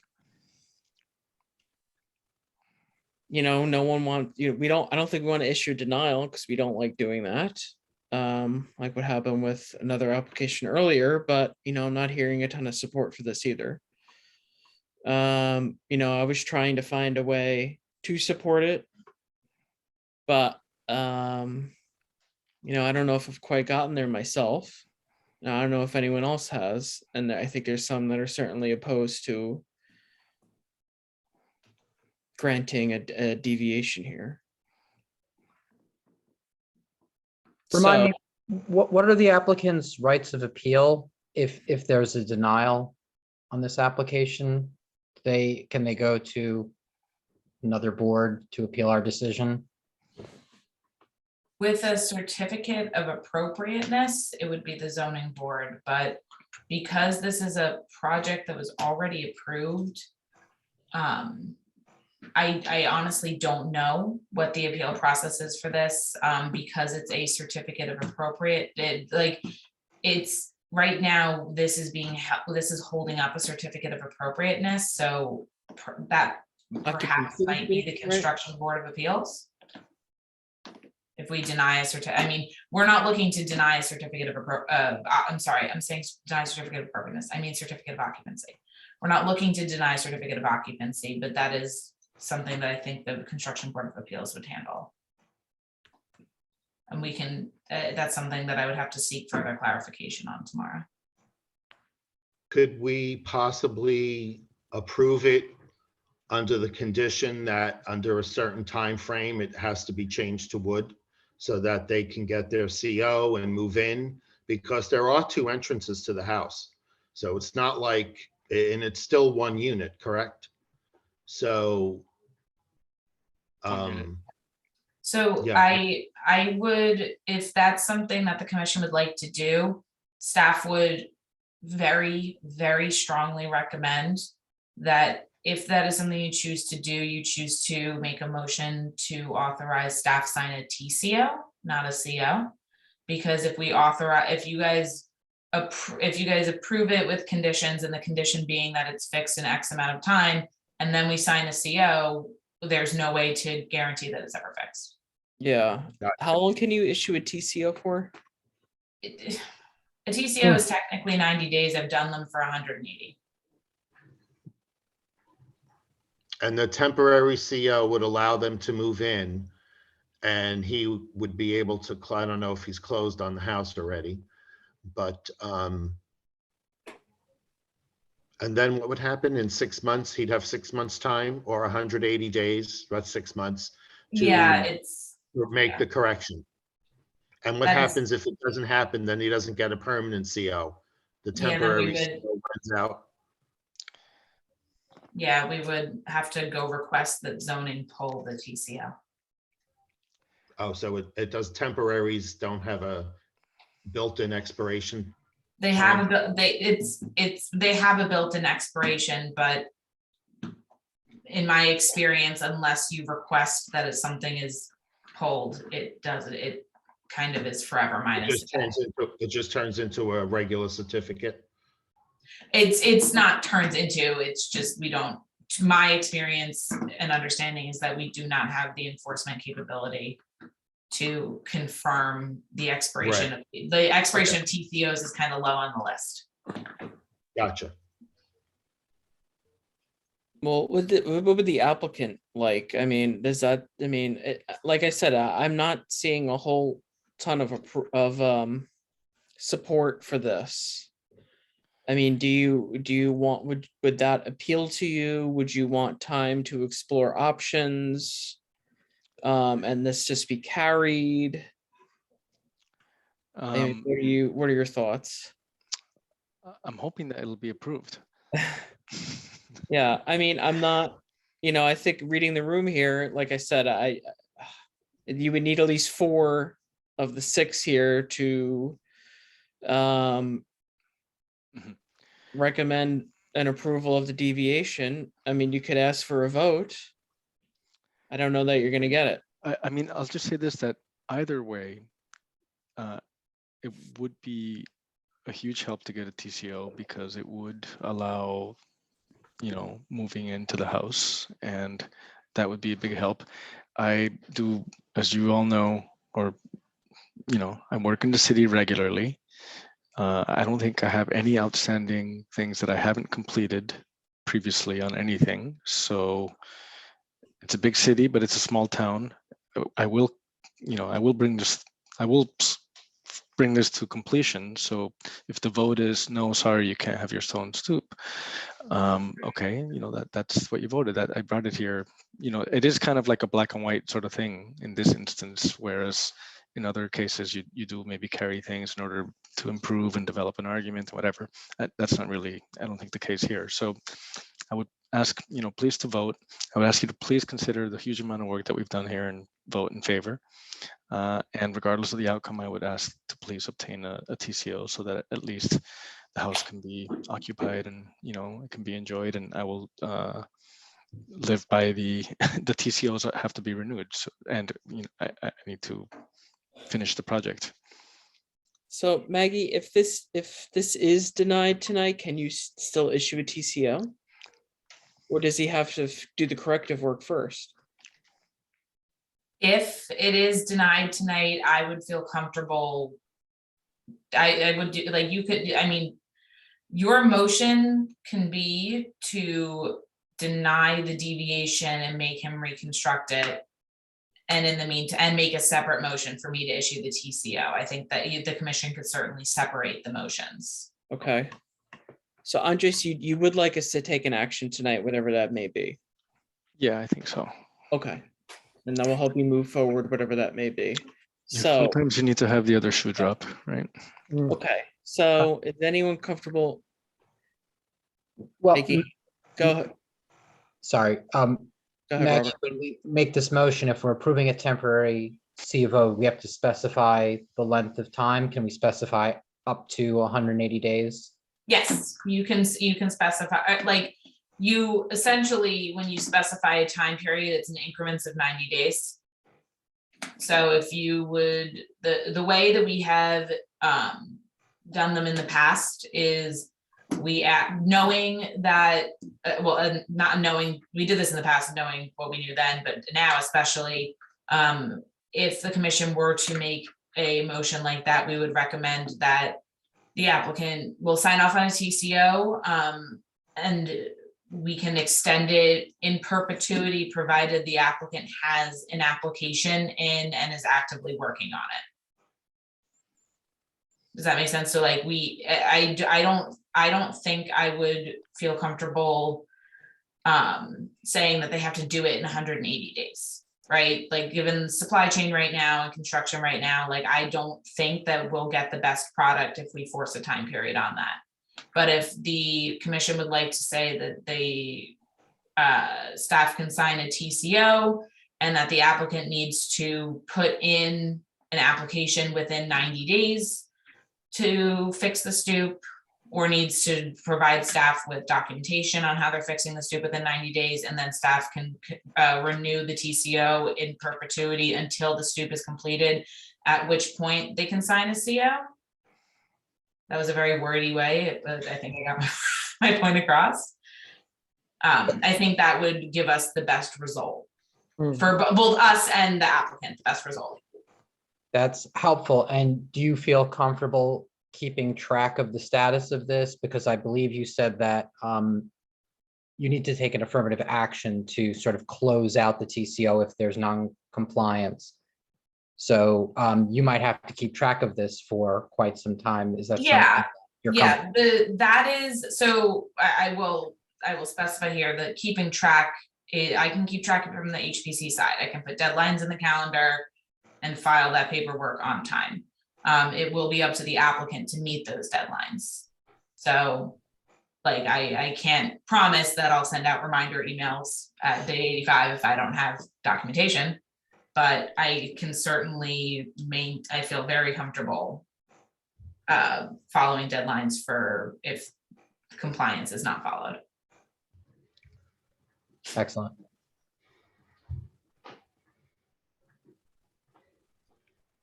Okay. Do you guys have any questions? I think it sounds like we have a path forward.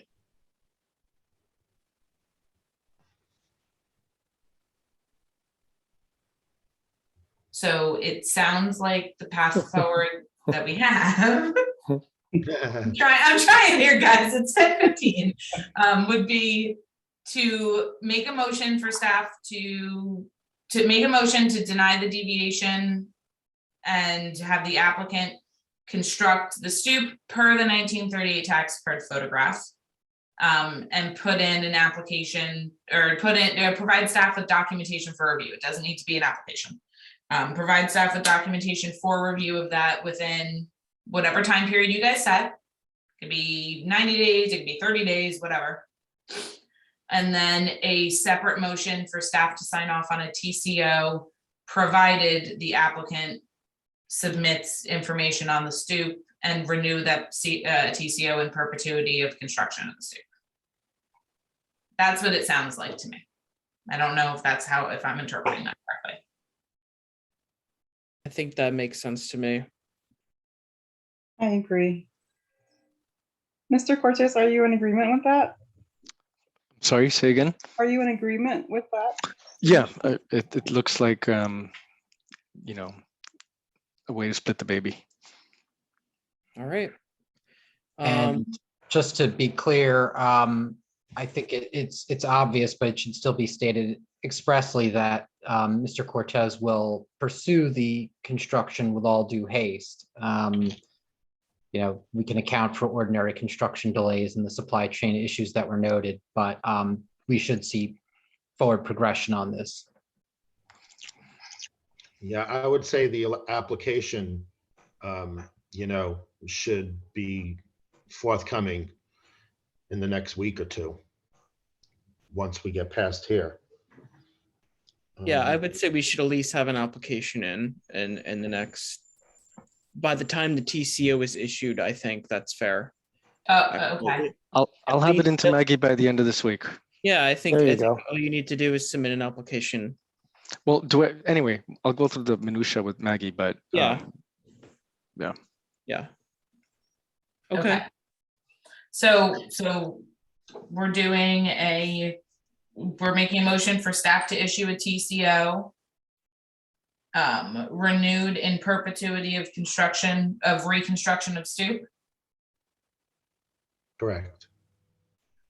Say that again. Renewed in perpetuity Yeah. of the reconstruction of the stoop.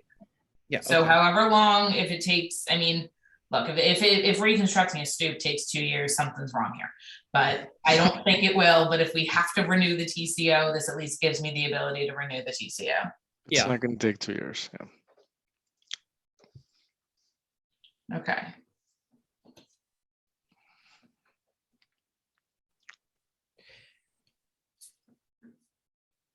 All right.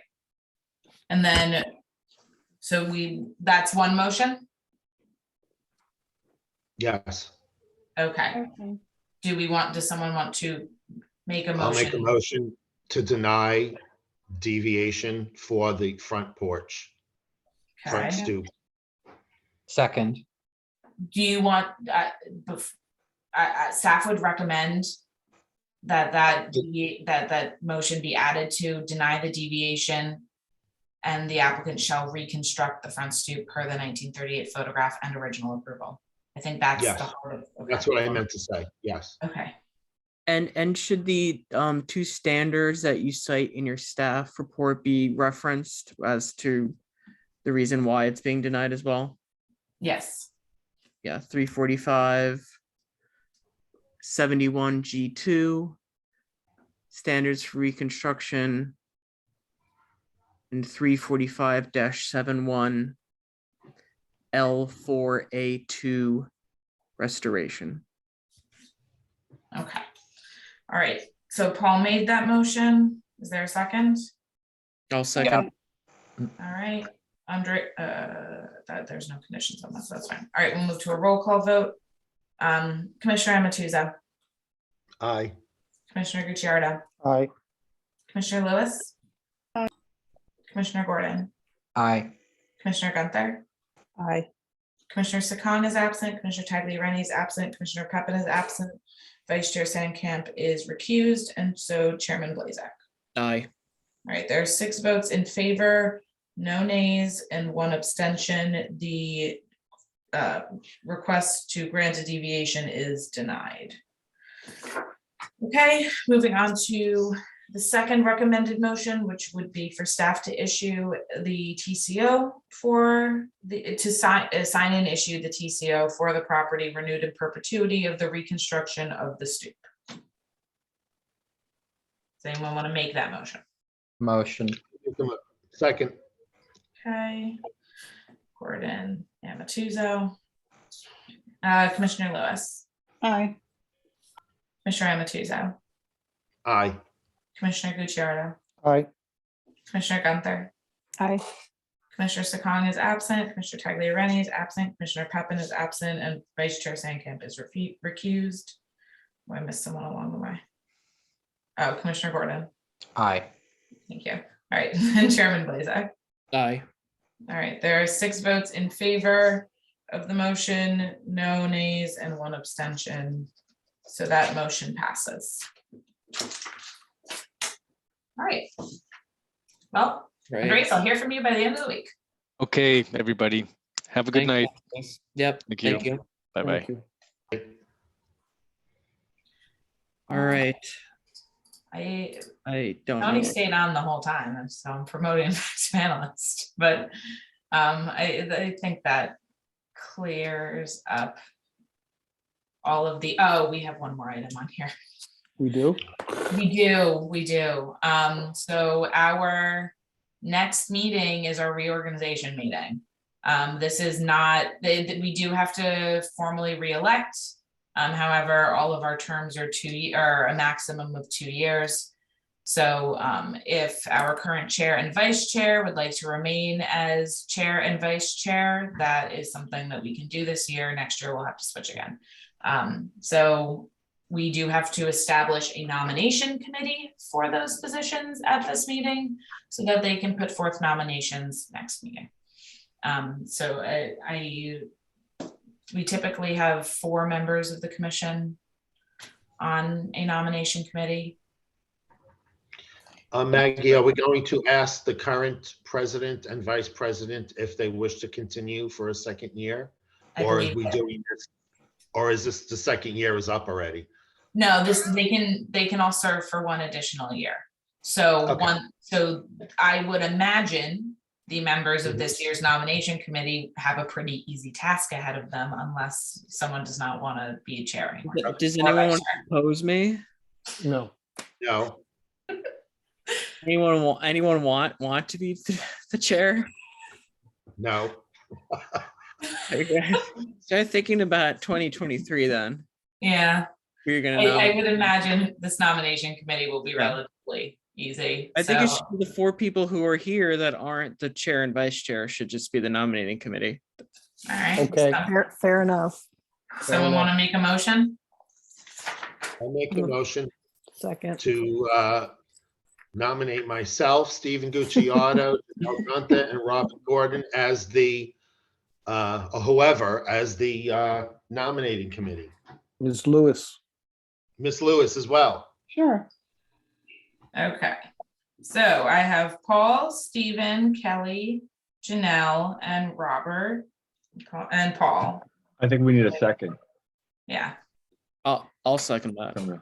Okay. All in favor? Aye. Aye. All right. You guys have each other's emails? Work it out. Or do it in the chat box before the meeting starts like we did last time. All right, finishing up. When we're gonna go in person? I have no update on it. I know they had originally told us when the council goes back, we go back. Clearly that's not happening. We will maintain that you will have more than one meeting's notice before we go back. We're not just gonna send you an agenda on a Thursday morning and say, by the way, see you all in person on Monday. I don't think that's fair. I know we're still working out some things in our new meeting room, specifically, basic things like Wi-Fi. Apparently we don't have that there. So I don't have any type of timeline, honestly. Crazy. Okay. Yeah. Yeah. Well, my job has gone fully virtual, so I'm no longer accustomed to leaving my apartment. Okay.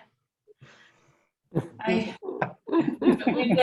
been 100% back. You live in the city hall council chambers, right, Robert? That's what your background is. Full time. Yeah. Comfortable benches. Yeah.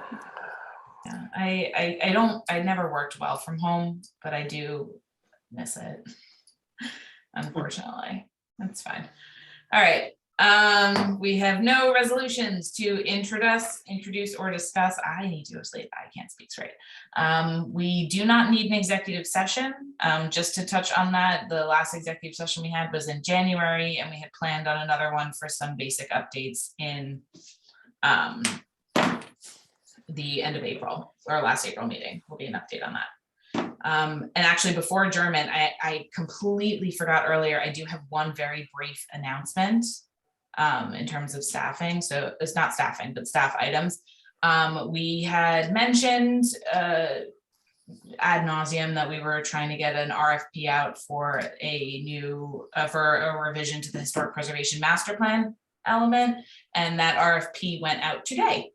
So if anyone knows any preservation firms that might be interested in that, it's a completely open RFP, and they should be able to find that on the city's through the city's purchasing agent.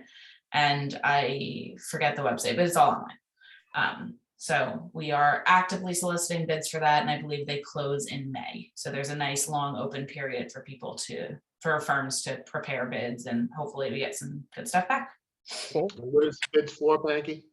The historic preservation master plan element update. So last year we had done land use and open space. This year we're revising preservation. Good. Are you planning on extending any of the districts? That is something that comes out of recommendations within the master plan. It's one of the tasks within the master plan is for them to review our current boundaries of existing historic districts and also ones that we already know are eligible. It's there. The master plan update has quite a heavy list of tasks in it because we haven't updated we've done re-examinations, which is just adding bits and pieces of the master plan update, but we really haven't done a comprehensive update. Who chooses the firm? It's a committee bid process. So we get bids in and then we evaluate them based on a variety of things on a rubric, but there's a bunch of city employees on the committee to evaluate the RFP bid. And how long is the time frame on that, Maggie? Hopefully like before like we have a new plan, historic planning element. things. So if all goes to plan, and we get really good bids back and we're able to award a contract, I believe our timeline written in there is like 13 months from Okay. start to finish. Hopefully there isn't another pandemic in the middle of it that extends it, like what happened with land use. Hopefully not. Yeah. All right.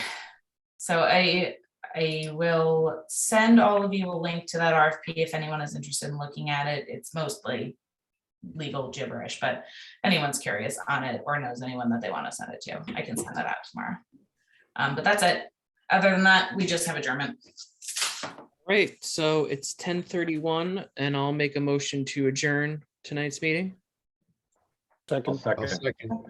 All right, all in favor? Aye. Aye. Aye. Good night, everybody.